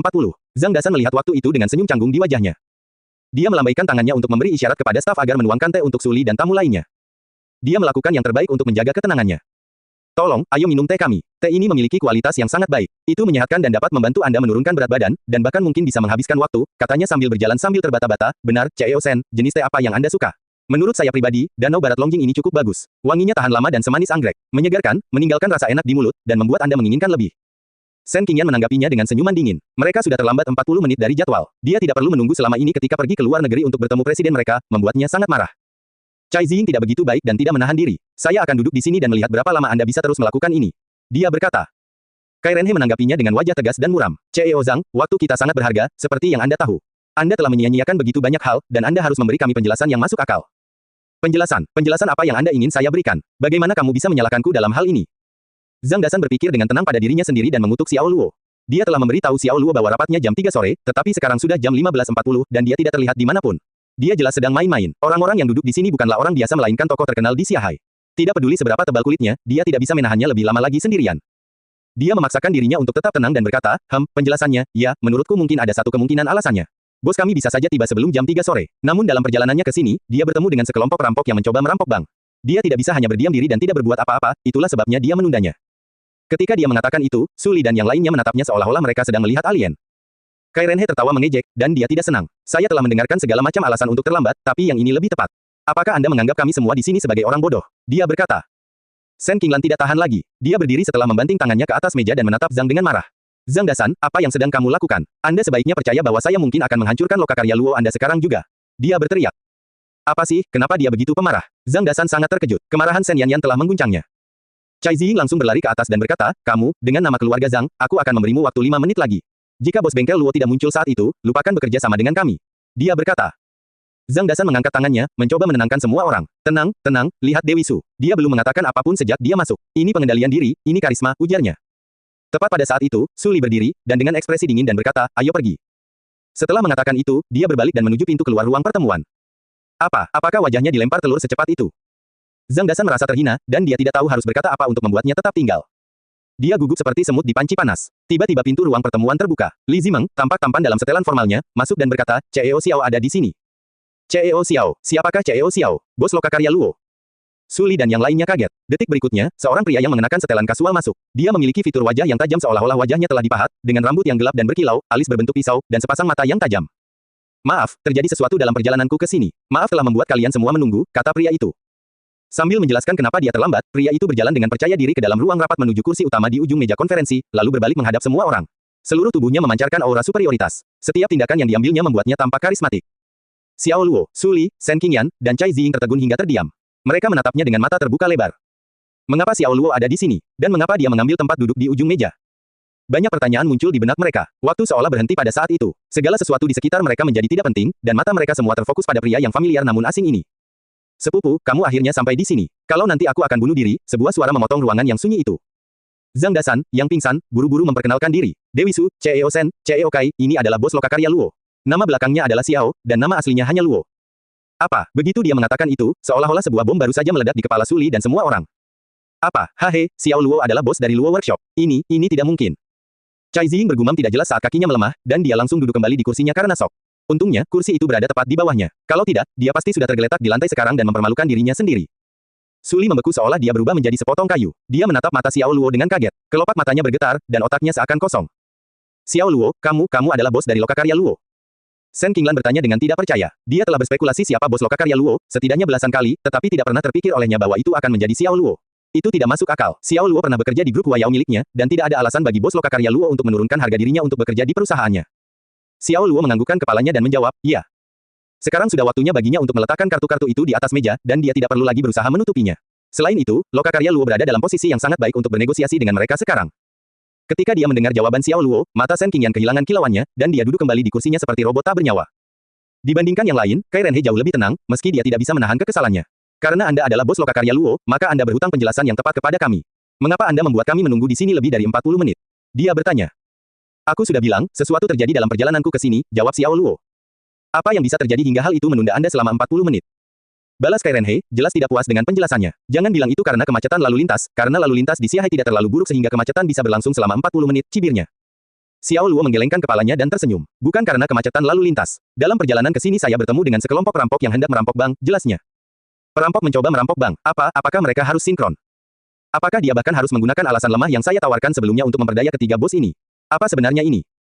Ini adalah pertama kalinya Zhang Dasan merasa akan menjadi gila. Kakaknya ini keterlaluan. Dia berani menggunakan alasan yang lemah dan berpikir bahwa dia bahkan mengatakannya dengan wajah yang terlihat serius. Su Li, Shen Qingyan, Kai Renhe, dan semua orang sangat terkejut hingga rahang mereka ternganga, membiarkan mulut mereka terbuka lebar. Mereka tidak percaya Xiao Luo akan menggunakan alasan yang sama seperti yang diberikan Zhang Dasan sebelumnya. Apa yang terjadi di sini? Apakah dia meremehkan mereka, atau dia mencoba mempermalukan mereka? Kai Renhe tertawa mengejek dan berkata, CEO Xiao, apakah Anda benar-benar berpikir kami akan mempercayai hal itu? Kamu mungkin tidak mempercayainya, tapi semua yang aku katakan adalah kebenaran, jawab Xiao Luo. Zhang Dasan tidak tahan lagi dengan ini dan berbisik ke telinga Xiao Luo dengan ekspresi prihatin. Sepupu, saya mengada-ada sebelumnya dan mengatakan bahwa Anda bertemu dengan sekelompok perampok yang mencoba merampok bank. Saya tidak percaya Anda juga menggunakan alasan yang sama. Saya yakin mereka mengira kami menganggap mereka bodoh dan mempermainkan mereka. Kai Renhe sangat marah hingga wajahnya memerah. Dia kehilangan kendali atas emosinya dan meledak. Perampokan bank yang mengerikan. Menurut dia, apa itu Xiahai, latar belakang film Hong Kong? Jika Xiao Luo benar-benar terlibat dalam perampokan bank secara kebetulan, maka akan ada petugas polisi yang siap menangani situasi tersebut. Apa yang dilakukan seorang pengusaha dengan melibatkan dirinya? Tiba-tiba, Kai Renhe teringat akan ancaman yang ditimbulkan Jin Yitang, dan dia dengan bijak memilih untuk menahan amarahnya. Jangan buang waktu lagi, mari kita bicarakan tentang Jin Yitang milikmu itu, kata Kai Renhe. Ya, bagaimana dengan Jin Yitangku? Tanya Xiao Luo. Dia mengerutkan kening saat roda penggerak mulai berputar di kepalanya. Bagaimana dengan Jin Yitangmu? Nah, Anda akan memonopoli pasar obat-obatan, itu sebabnya. Kai Renhe mulai marah lagi, karena dia merasa Xiao Luo hanya berpura-pura bodoh. Presiden Shen dan saya datang ke sini hari ini untuk membahas masalah pangsa pasar dengan Anda. Pasar obat Xiahai selalu dibagi rata antara perusahaan saya, Renhe Medicines, dan Huayao Corporation milik Presiden Shen. Jin Yitang tidak bermain sesuai aturan. Anda tidak hanya mengganggu pasar ini, tetapi Anda juga telah merambah pangsa pasar yang secara tradisional merupakan milik kami. Bukankah ini? Xiao Luo menyela Kai Renhe dengan jentikan tangannya dan berkata, ini adalah pasar bebas, selalu begitu, akan selalu begitu. Siapapun boleh masuk, siapapun boleh keluar. Tidakkah Anda pikir Anda merendahkan diri sendiri ketika mengatakan hal seperti itu, Presiden Kai? Katakan saja, Kai tua, beritahu kami apa yang Anda inginkan. Berhentilah bertele-tele, Zhang Dasan menyela. Kai Renhe segera menyadari bahwa dia ingin meminta bantuan kepada Xiao Luo dan bersikap lebih ramah. Saya datang ke sini untuk mendiskusikan bagaimana kita dapat membagi pangsa pasar sehingga kita bertiga mendapatkan keuntungan terbesar, ujarnya. Xiao Luo terkekeh dan berkata, jika Anda di sini untuk mendiskusikan bagaimana kami dapat membagi pangsa pasar, maka tidak ada alasan untuk berdiskusi lebih lanjut dengan Anda, Kai Tua. Pangsa pasar bukanlah sesuatu yang bisa diselesaikan dengan diskusi. Pelangganlah yang mempunyai kekuasaan untuk memutuskan. Selain itu, Jin Yitang menjual obat tradisional Tiongkok, sedangkan Renhe Medicines terutama memasok obat-obatan barat. Tidak ada dasar bagi kami untuk mendiskusikan pembagian apapun. Dia menoleh ke Shen Qingyan dan menambahkan, dan ini juga berlaku untuk Huayao Corporation. Apakah dia menolak tawaran untuk bekerja dengan Huayao Corporation dan Renhe Medicines? Orang-orang dari 3 perusahaan raksasa menjadi pucat. Suasana di ruang konferensi tiba-tiba terasa sangat tidak nyaman. Bukan pertanda baik bagi kaum muda untuk menjadi seagresif ini, Presiden Xiao, kata Kai Renhe. Dia tidak senang dengan tanggapan Xiao Luo dan memasang ekspresi tegas di wajahnya. Saya akui bahwa Jin Yitang memiliki pengaruh yang luar biasa, tetapi Renhe Medicines dan Huayao Corporation bukanlah orang yang mudah menyerah, Anda tahu. Jin Yitang hanyalah anak kecil dibandingkan dengan perusahaan kami. Jika kami berperang denganmu, perusahaanmu akan hancur sebelum kamu menyadarinya. Dia membalas. Xiao Luo menatap Kai Renhe dengan dingin. Kalau begitu, waktu akan menentukan siapa yang akan tertawa terakhir. Saksikan mereka, katanya sambil menoleh ke Li Zimeng. Ia mengantisipasi bahwa pembicaraan tersebut tidak akan berjalan mulus, namun ia tidak siap menerima ancaman apapun. Xiao Luo tidak akan menghibur pria itu sedetik pun. Sampai jumpa, Presiden Kai, kata Li Zimeng. Dia memiliki ekspresi tegas di wajahnya saat dia mengangkat tangannya untuk memberi isyarat padanya ke arah pintu. Kamu akan membayar untuk ini. Kai Renhe mendengus, kemarahannya semakin memuncak saat dia pergi bersama sekretarisnya. Dia adalah orang yang sangat sukses, dan sudah cukup lama sejak dia terakhir kali mengalami penghinaan seperti itu. Kemarahannya begitu membutakannya sehingga dia kehilangan akal sehatnya. Setelah Kai Renhe dan orang-orangnya pergi, ruang konferensi menjadi sunyi senyap. Shen Qingyan yang pertama kali memecah kesunyian. Dia menatap Xiao Luo dengan tatapan kosong dan berkata, genderang perang gladiator, ya. Aku mendengar dari kakakmu bahwa kamu merencanakan semua ini sejak awal. Jadi, benarkah? Apakah rencana Anda untuk memanfaatkan pangsa pasar yang saya miliki dengan perusahaan Kai Renhe? Ini tidak akan berakhir selama salah satu dari kita masih berdiri, kan? Kamu hanya menjawab setengahnya dengan benar, kata Xiao Luo. Setengah. Shen Yanyan menanggapinya dengan cemberut. Xiao Luo mengangguk dan menjawab, sebelum Huayao Corporation dan Renhe Medicines datang ke Lokakarya Luo, saya tidak punya niat untuk bertengkar dengan perusahaan Anda, dan satu-satunya tujuan saya saat itu adalah mengelola Lokakarya Luo dengan baik. Jadi, kemunculan Jin Yitang tidak lebih dari respons alami terhadap situasi yang kalian berdua ciptakan. Shen Qingyan tiba-tiba berdiri dan kehilangan kendali atas emosinya. Itu banyak sekali sampah. Mengapa Anda bekerja di perusahaan saya jika Anda tidak berencana memasuki pasar obat-obatan? Dia mendesis. Maksudmu aku sudah memeriksa pasar terlebih dahulu? Xiao Luo bertanya. Bukan begitu. Shen Qingyan tertawa dingin dan berkata, oh, Xiao Luo, mengapa saya tidak menyadari bahwa Anda adalah orang yang cerdik? Tidak, menurutku, licik adalah kata yang lebih baik. Kamu seperti ular berbisa, aku tidak tahu kapan kamu akan kehilangan kendali dan menyerangku. Aku tidak percaya aku memperlakukanmu seperti temanku. Mengapa rasanya dia bertindak terlalu jauh? Zhang Dasan melirik Xiao Luo. Segalanya terasa tidak beres, dan ini tidak berjalan sesuai rencana. Saya tidak akan mengulanginya lagi. Kamu bisa memilih untuk percaya padaku atau tidak, jawab Xiao Luo. Bagusnya, aku salah menilaimu, Xiao Luo. Shen Qingyan berteriak padanya, Li, ayo pergi, Li. Dia memanggil beberapa kali, tapi Suli tidak menjawab. Dia berbalik dan melihat Suli duduk diam di sana, menatap Xiao Luo dengan kaget. Kulitnya pucat seperti salju, dan matanya berkilauan seperti bintang di langit malam. Dia memiliki hidung anggun yang menonjolkan keindahan wajahnya. Bibirnya terkatup rapat, dan kecantikannya yang indah memabukkan. Tidak ada yang tahu kenapa, tapi mereka semua terdiam saat menatap matanya. Mereka tidak tahu apakah dia gembira atau putus asa. Sepertinya suasana di ruang konferensi hanya ditentukan olehnya. Xiao Luo tahu bahwa sudah waktunya dia berbicara dengannya secara pribadi. Kosongkan ruangan. Zhang Dasan adalah orang pertama yang menanggapi perintah Xiao Luo. Kalian semua sudah mendengar Xiao Tua, ayo pergi. Pasti menopause atau semacamnya. Presiden Shen, mari kita tunggu di luar, katanya. Li Zimeng dan Luo Qi juga bereaksi dengan cepat. Mereka membantu Zhang Dasan membersihkan ruangan, meninggalkan Suli dan Xiao Luo sendirian. Kalian berdua bicara baik-baik, kata Shen Qingyan. Dia masih marah dan menatap Xiao Luo sebelum pergi. Cai Ziying berdiri terpaku di tempatnya, tidak bisa sadar kembali. Rasanya seperti dia berada dalam mimpi dan mimpi yang tidak nyata. Di matanya, Xiao Luo selalu menjadi orang yang tidak berarti. Bagaimana dia tiba-tiba menjadi ketua misterius Lokakarya Luo? Ini merupakan perubahan yang terlalu besar pada plot ini. Saat dia keluar dari ruang konferensi, dia menatap Xiao Luo sepanjang waktu. Dia bahkan bertanya-tanya apakah Xiao Luo yang berdiri di depannya itu palsu. Bang, pintu ruang konferensi dibanting hingga tertutup, hanya menyisakan Xiao Luo dan Suli sendirian di ruangan yang luas. Tidak ada kata-kata yang tertukar, dan ruangan itu sunyi senyap. Xiao Luo duduk di ujung meja sementara Suli duduk di sebelah kanannya.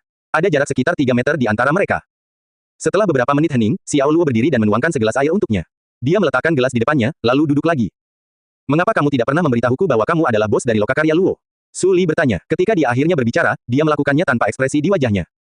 Saya tidak tahu bagaimana cara mengungkitnya. Apalagi setelah mengetahui bahwa Anda adalah bos Sumir dan pendapat Anda tentang Luo Workshop.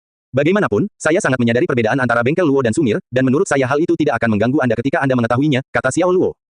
Dia tertawa ragu-ragu dan menjelaskan, selama ini, saya telah bekerja keras untuk meningkatkan standar Lokakarya Luo sehingga saya dapat berbicara dengan Anda secara setara. Jadi, menurutmu kalian berada pada posisi yang setara sekarang? Suli memotongnya, menatapnya dengan dingin. Bukankah, kata Xiao Luo dengan cemberut. Suli mengalihkan pandangannya darinya dan berkata, Sumir hanyalah salah satu dari banyak asetku, dan aku dapat dengan mudah menyerahkannya kapanpun aku mau. Saya tidak terlalu peduli apakah saya bekerja dengan Luo Workshop atau tidak. Apakah begitu? Lalu kenapa kamu datang ke sini? Tanya Xiao Luo, sedikit humor menggarisbawahi nadanya. Saya hanya sedikit penasaran dengan identitas bos Lokakarya Luo, jawabnya. Suli memandang Xiao Luo, dan dia tidak berusaha merendahkan atau mengungkapkan kekagumannya. Pada saat yang sama, saya ingin melihat apakah tebakan saya benar, dan ternyata memang benar. Anda memang bos dari Lokakarya Luo, katanya. Xiao Luo mengangkat alisnya, merasa sedikit aneh dengan apa yang dia katakan. Menurutku ini berarti kamu sudah mengetahui identitasku selama beberapa waktu sekarang. Dia bertanya dengan heran.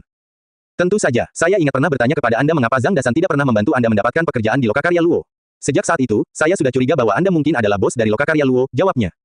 Su Li sangat tenang, setidaknya lebih dari Shen Qingyan dan Cai Ziying. Persahabatan yang baik sering kali didasarkan pada kesetaraan. Zhang Dasan mengawasi Luo Workshop, dan Anda berteman baik dengannya. Jadi tidak mungkin Anda menganggur dan hanya membuang-buang waktu saja. Selain itu, kamu juga sangat sibuk akhir-akhir ini, tepatnya ketika Jin Yitang sedang membuat heboh di Xiahai. Ini bukan suatu kebetulan, bukan? Semua petunjuk ini memberi saya cukup alasan untuk mencurigai Anda adalah bos Lokakarya Luo, katanya. Xiao Luo merasa seolah-olah dia sedang berdiri di depan wanita ini tanpa segalanya, dan dia melihat semuanya. Tenang dan tenang serta mampu mengendalikan segalanya, inilah perasaan yang selalu diberikan wanita itu padanya. Itu terlalu tidak menyenangkan bagi seseorang yang chauvinistik seperti Xiao Luo. Saat itu, dia merasakan api perlahan menyala di dalam dirinya. Xiao Luo tertawa masam dan berkata, aku selalu membenci ini, tahu. Sikapmu yang lebih suci darimu dan caramu bertindak seolah-olah kamu tahu segalanya. Su Li menatapnya dengan cemberut tanpa berkata apa-apa, sambil menunggu dia selesai berbicara. Kamu bertanya padaku kenapa aku tidak pernah memberitahumu bahwa aku adalah bos dari Lokakarya Luo, kan? Saya bisa memberi Anda jawaban yang jujur sekarang. Itu karena sikapmu ini, kesombonganmu dan caramu memandang rendah segala hal. Saya tidak akan memamerkan kesuksesan kecil ini di hadapan Anda seperti seekor anjing yang mencari validasi pemiliknya. Anda mungkin adalah Dewi Bangsa, seorang mega superstar. Tapi sejauh yang saya ketahui, Anda adalah wanita saya yang pertama dan terpenting, istri saya yang diakui secara sah. Saya tidak peduli seberapa tinggi pencapaian Anda, tetapi Anda akan memainkan peran sebagai wanita yang lembut dan penuh perhatian. Jadi hentikan dengan sikap aroganmu ini. Dia mengoceh. Semakin banyak dia berbicara, semakin dia menjadi gelisah, dan semakin keras suaranya.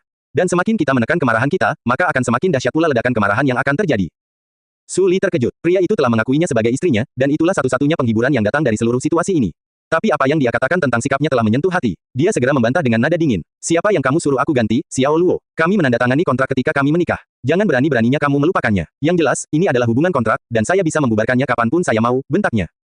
Jelas sekali bahwa dia tidak bersungguh-sungguh dengan apa yang dia katakan. Hubungan kontraktual, cukup dengan omong kosong ini, teriaknya.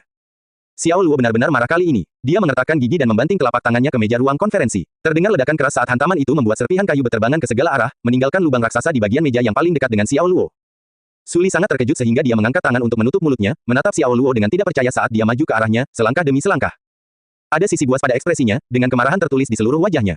Kita sudah mengalami momen-momen saat kita bersama, bukan begitu? Anda telah membelikan saya jam tangan, pakaian, dan cincin berlian untuk pernikahan kita, jadi saya menolak untuk percaya bahwa Anda melihat hubungan kita tidak lebih dari sebuah kontrak. Jika memang benar demikian, maka kurasa aku tidak bisa menahan diri untuk tidak membunuhmu. Dia menggeram. Bunuh aku. Su Li menjadi pucat. Apa yang kamu katakan? Katanya dengan suara gemetar. Dia bisa merasakan bahaya datang dari pria itu. Xiao Luo terkekeh-kecut sambil membungkuk di pinggang dan mendekatkan wajahnya ke wajahnya. Karena kamu memberiku kesan yang salah, aku selalu mengira kamu menyukaiku. Kamu mempermainkanku, dan aku benci dipermainkan, terutama oleh seorang wanita. Dia mendesis, hampir berbisik. Sama sekali tidak mungkin dia akan memperlakukannya dengan hormat, tidak dengan kemarahan luar biasa yang dia rasakan sekarang. Dia memegang dagunya yang sempurna di tangannya dan memiringkan kepalanya ke atas. Su Li merasa ngeri, karena dia belum pernah melihat sisi Xiao Luo yang ini sebelumnya. Dia seperti binatang yang haus darah, dan aura menakutkan memancar darinya. Su Li bisa merasakan napas beratnya di wajahnya dan merasakan naluri biadabnya. Xiao Luo tidak menunjukkan rasa kasihan saat dia dengan kasar mengangkat wajahnya dan menatapnya.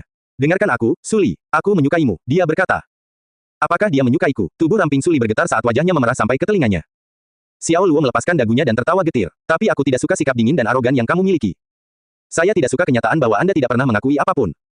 Dan yang lebih saya tidak suka adalah kenyataan bahwa Anda selalu menggunakan kontrak itu untuk menentukan hubungan kita. Jika hubungan kita tidak lebih dari sekedar kontrak, lalu mengapa kamu bertahan sampai tengah malam mengobrol denganku ketika aku di luar negeri? Menurutku itu bukanlah rasa kasihan dari pihakmu. Jika kamu juga menyukaiku, katakan saja. Apakah sesulit itu bagimu untuk mengesampingkan harga dirimu? Dia berkata. Suaranya begitu keras hingga bergema di seluruh ruang konferensi. Su Li benar-benar ketakutan dengan keadaan yang dialami Xiao Luo. Matanya memerah, dan air mata yang tak tertumpah mengancam akan jatuh kapan saja. Kami akan bicara setelah kamu tenang, dia berkata. Setelah itu, dia berbalik dan menuju pintu. Dia ingin melarikan diri secepat mungkin dari binatang buas yang hampir berubah menjadi ganas ini. Dia baru saja mengambil beberapa langkah ke depan sebelum sebuah tangan kuat menarik pergelangan tangannya dengan tarikan yang begitu kuat sehingga dia tidak bisa menahannya. Sebelum dia bisa menarik diri, dia mendapati dirinya dalam pelukan Xiao Luo. Dia melingkarkan lengannya erat-erat di pinggangnya. Pinggangnya sangat lembut. Dia mencondongkan tubuh ke belakang, tapi wajah pria itu begitu dekat dengannya. Dia bisa merasakan napasnya yang hangat dan berat di wajahnya. Keduanya sangat berdekatan. Ekspresi ketakutan dan ketidakberdayaan terlihat di wajah Su Li, sementara Xiao Luo tampak dingin dan tidak kenal kompromi. Kau mencoba meninggalkanku. Sudah terlambat untuk itu. Kamu kehilangan kesempatan untuk melarikan diri dariku saat kamu dengan ceroboh menggunakan surat nikah untuk mengikat kita bersama. Kamu harus membayar atas kesengajaanmu. Apa yang kamu lakukan? Apa yang sedang Anda coba lakukan? Lepaskan aku, Xiao Luo. Berangkat. Dia menangis.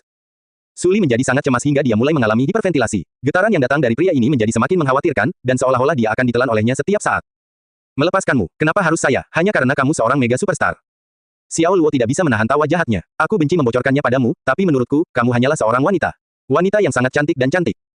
Dia mengatakan itu dan kemudian menundukkan kepalanya untuk mencium bibir merah delima lembutnya. Bagi Su Li, dia hanyalah istrinya dalam nama, seseorang yang dapat dilihatnya dari jauh tetapi tidak dapat disentuhnya.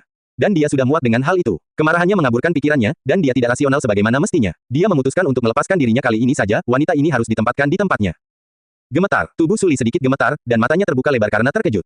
Dia tidak punya pikiran lain yang terlintas di kepalanya, kecuali satu, beraninya pria ini memaksakan ciuman padanya seperti ini. Dia tidak percaya, apakah itu mimpi? Su Li tidak percaya ini terjadi. Mif, Su Li terkejut, dan matanya menjadi merah karena panik. Ciuman itu terjadi begitu tiba-tiba. Dia tidak punya waktu untuk mencegahnya. Gairah dan kejantanan yang dia rasakan dari Xiao Luo praktis membuatnya kewalahan. Dia secara naluriah mencoba mendorong Xiao Luo menjauh, tetapi lengan pria itu memegang erat saat melingkari pinggangnya. Tidak mungkin dia bisa melepaskan diri dari mereka. Su Li panik dan melakukan satu-satunya hal yang mungkin, dia menggigit giginya dengan keras.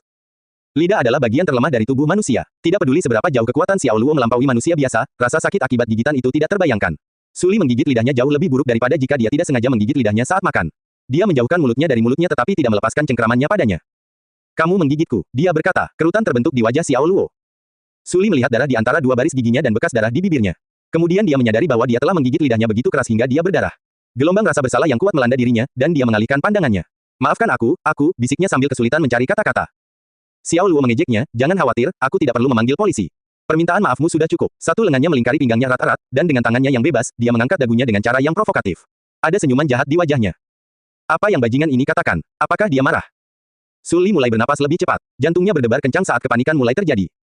Pada saat itu, pintu ruang konferensi dibuka. Zhang Dasan masuk tanpa mengetuk dan berkata, "Hei, Xiao tua, apakah kamu sudah selesai berbicara?" Suaranya mulai menghilang ketika dia menyadari bahwa dia telah menangkap pasangan itu dalam posisi yang membahayakan. Dia melirik sejenak dengan mulut terbuka lebar sebelum membuang muka. Saya tidak melihat apapun, tidak melihat apapun. Silakan lanjutkan, katanya. Setelah dia berbicara, dia keluar dan segera menutup pintu di belakangnya.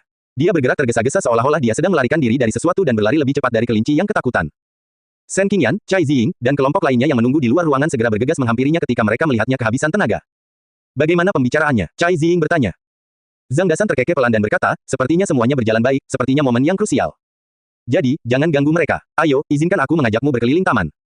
Ada beberapa fasilitas olahraga di sana, kami punya lapangan tenis, kolam renang, dan gym. Saya jamin Anda tidak akan bosan di sana. Dia kemudian mengumpulkan orang-orang itu dan mengajak mereka keluar. Dalam perjalanan keluar, dia memberikan instruksi tegas kepada staf yang ditempatkan di ruang konferensi untuk tidak memasuki ruangan sampai Xiao Luo dan Su Li keluar. Jika mereka melakukannya, mereka akan langsung dipecat. Zhang Dasan membawa Shen Qingyan dan Cai Ziying ke taman untuk berjalan-jalan.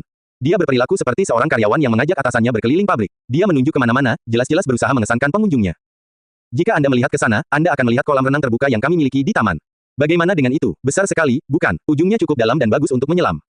Dan di sini adalah lapangan tenis kami. Orang-orang yang Anda lihat yang terjebak dalam unjuk rasa yang intens adalah para pekerja kami yang sedang istirahat. Sungguh pertandingan yang sengit, pasti terlihat seru. Lihatlah gym kami, terutama balkon dengan jendela setinggi langit-langit. Tidakkah menurut Anda desain interiornya luar biasa? Kami memiliki semua peralatan yang mungkin Anda perlukan di sini, di gym ini. Apakah Anda ingin mencobanya, Presiden Shen? Dia berkata.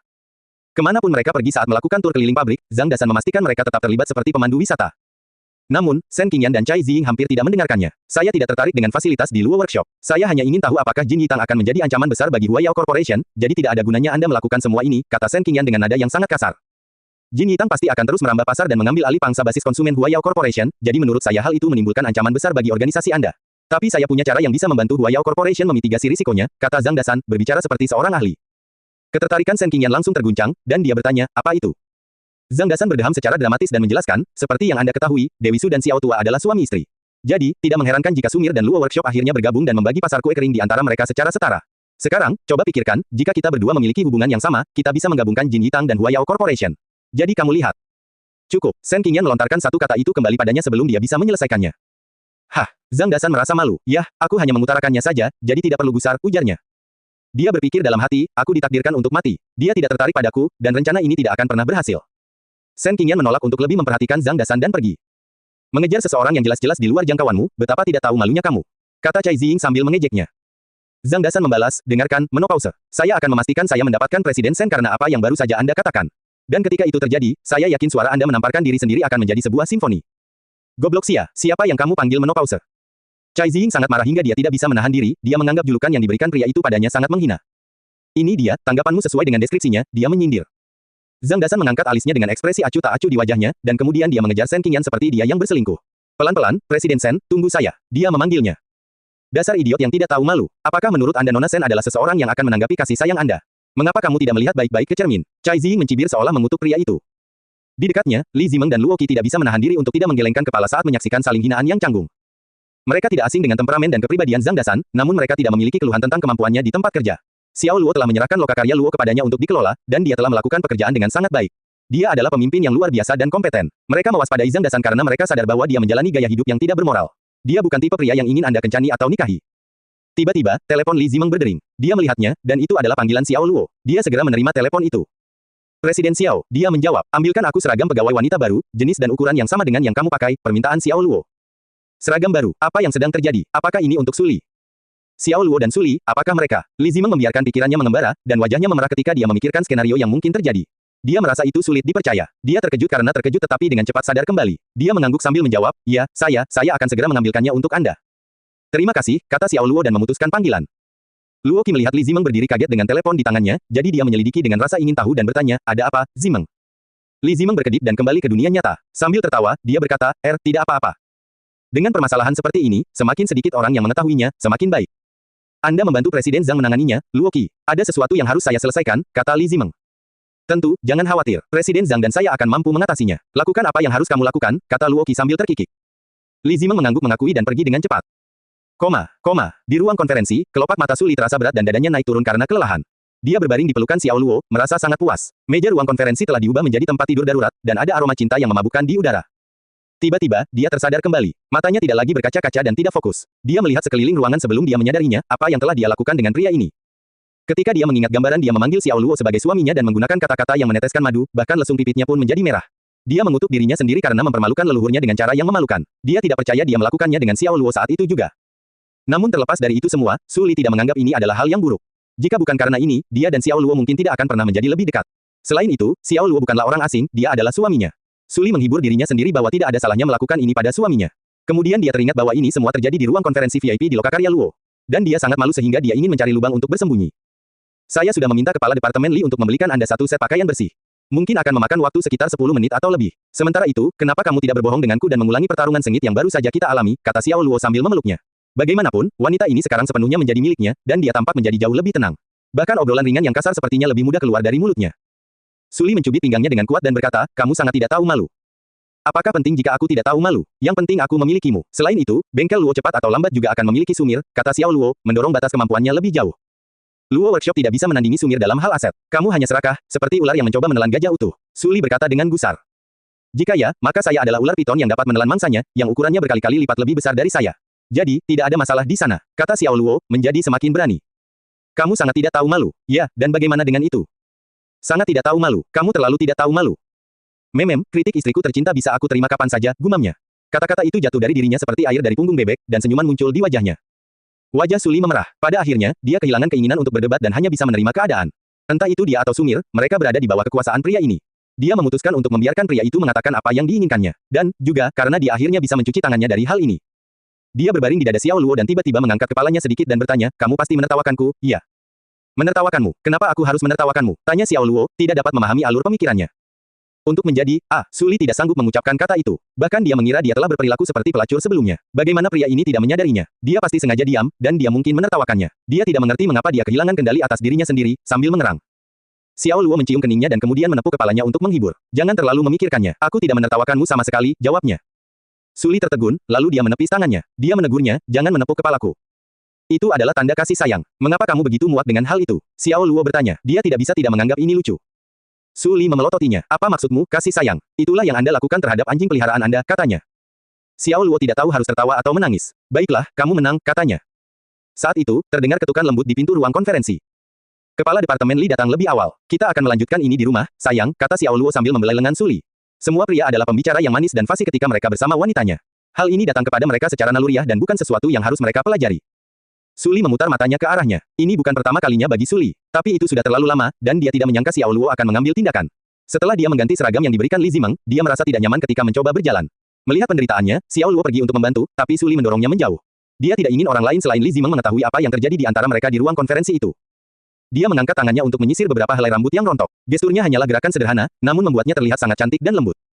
Mari kita jalani kerjasama sesuai ketentuan yang telah kita bahas sebelumnya. Saya akan meminta seseorang mendiskusikan secara spesifik dengan Anda dan membuat kontrak berdasarkan itu, kata Suli kepada Xiao Luo sebelum dia masuk ke dalam mobil. Xiao Luo hampir tertawa terbahak-bahak. Dia berpikir, bagaimana wanita ini bisa memiliki sisi menggemaskan seperti itu. Dengan nada suara yang mantap, dia berkata, tentu. Dia tahu bahwa Suli tidak ingin siapapun mengetahui apa yang terjadi beberapa saat yang lalu.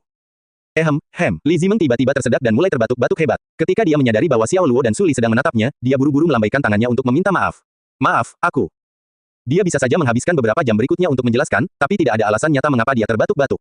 Sebaliknya, dia menyelesaikan masalah ini dengan senyum canggung. Apa yang bisa dia katakan? Bahwa dia terkesan dengan pertunjukan yang mereka tampilkan. Apakah kalian mencapai kesepakatan? Zhang Dasan bertanya pada Xiao Luo setelah Suli dan Shen Qingyan pergi. Xiao Luo mengangguk dan berkata, Sumir akan menjadi merek di bawah Luo Workshop di masa depan. Xiao tua, kamu benar-benar berusaha sekuat tenaga, iya. Zhang Dasan memukul dadanya, bereaksi karena terkejut. Ayo, keluarlah. Bagaimana Anda membuat istri Anda ikut serta? Kuharap bukan dengan melepaskannya, dia berkata. Tentu saja Zhang Dasan bercanda. Meskipun terlintas dalam pikirannya bahwa mereka mungkin melakukannya di siang hari bolong setelah dia memergoki mereka dalam posisi yang membahayakan di ruang konferensi. Namun, itu masih berupa spekulasi, dan dia tidak percaya bahwa Xiao Luo akan menempatkan Suli di tempatnya dengan cara seperti itu. Seperti yang selalu dia katakan, temannya tidak akan melakukan hal seperti ini. Li Zimeng, yang tidak terlalu jauh di depan mereka, hampir tersandung. Xiao Luo memandang Zhang Dasan dengan canggung dan menjawab dengan suara kasar, kamu ingin ditendang lagi. Zhang Dasan mundur beberapa langkah dan menutupi pantat besarnya dengan telapak tangannya. Dia bisa membayangkan Xiao Luo mengirimnya terbang di udara dengan sebuah tendangan, dan dia berkata, ya Tuhan, Xiao Luo. Kamu menendang pantatku lagi seperti itu, dan kita tidak akan berteman lagi. Xiao Luo tidak bisa mengganggunya. Dia hanya ingin kembali ke rumah. Tiba-tiba, teleponnya berdering, itu Ji Xing. Xing, Tan, Xiao Luo, kepala biro Gu sedang mencarimu, kata Ji Xing. Suara lembutnya terdengar jelas di telepon. Xiao Luo mengerutkan alisnya dan bertanya, ada apa?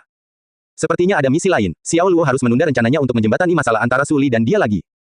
Nyonya narkoba sedang dalam masalah, kata Ji Xing, agak ragu-ragu. Fu Yiren dalam masalah. Kenapa dia mendapat masalah? Bukankah dia baru saja pergi ke Jepang untuk memperingatkan klan Asou agar tidak menimbulkan masalah di negara Hua? Xiao Luo tidak terlalu peduli dengan wanita ini. Tapi dia adalah sesama agen NSA, dan dia tidak ingin dia mendapat celaka. Aku akan segera ke sana, kata Xiao Luo sebelum mengakhiri panggilan.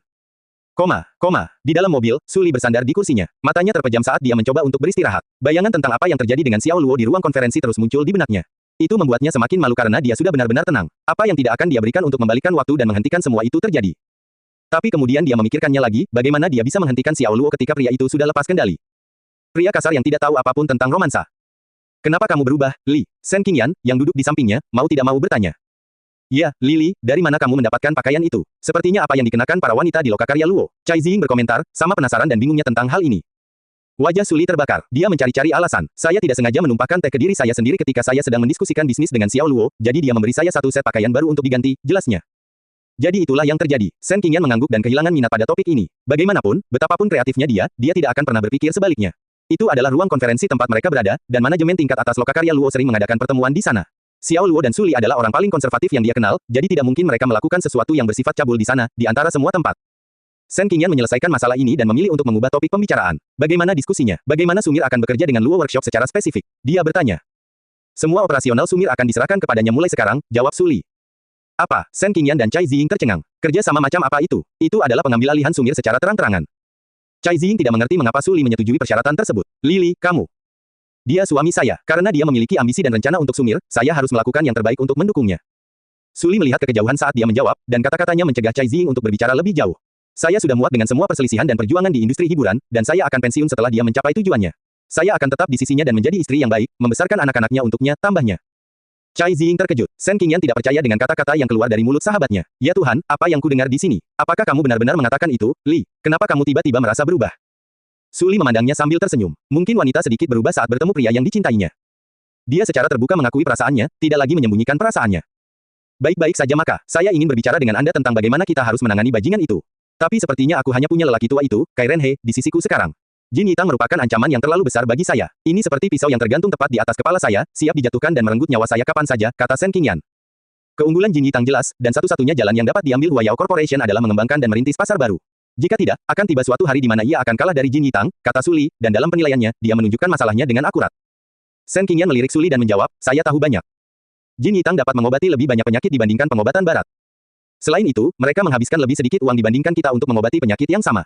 Sejauh yang saya tahu, mereka sedang mempersiapkan cabang baru. Ketika mereka membuka lebih banyak cabang di Shanghai atau di seluruh negeri, itu akan menjadi akhir dari pengobatan barat. Keuntungan Huayao Corporation bergantung pada pengobatan barat. Jadi, jika Jin Yitang memaksa kami terpojok, perusahaan saya tidak akan bertahan lama. Pengobatan tradisional Tiongkok memang ampuh tetapi tidak maha kuasa. Ada banyak area di bidang ini yang hanya dapat diakses oleh pengobatan barat, jadi jalan ini tidak akan menemui jalan buntu. Tapi kalaupun aku tidak mati, aku lebih mati daripada hidup. Saya perlu fokus pada pasar luar negeri sekarang. Sekalipun perusahaan di sini tidak lebih dari cangkang kosong, ia bisa terus berkembang jika saya bisa membangun pijakan di pasar luar negeri, lanjutnya sambil mengutarakan pemikirannya lantang. Tapi saya tidak akan menyerah begitu saja di pasar dalam negeri. Saya bermaksud untuk berhadapan langsung dengan Jin Yitang, kata Shen Qingyan.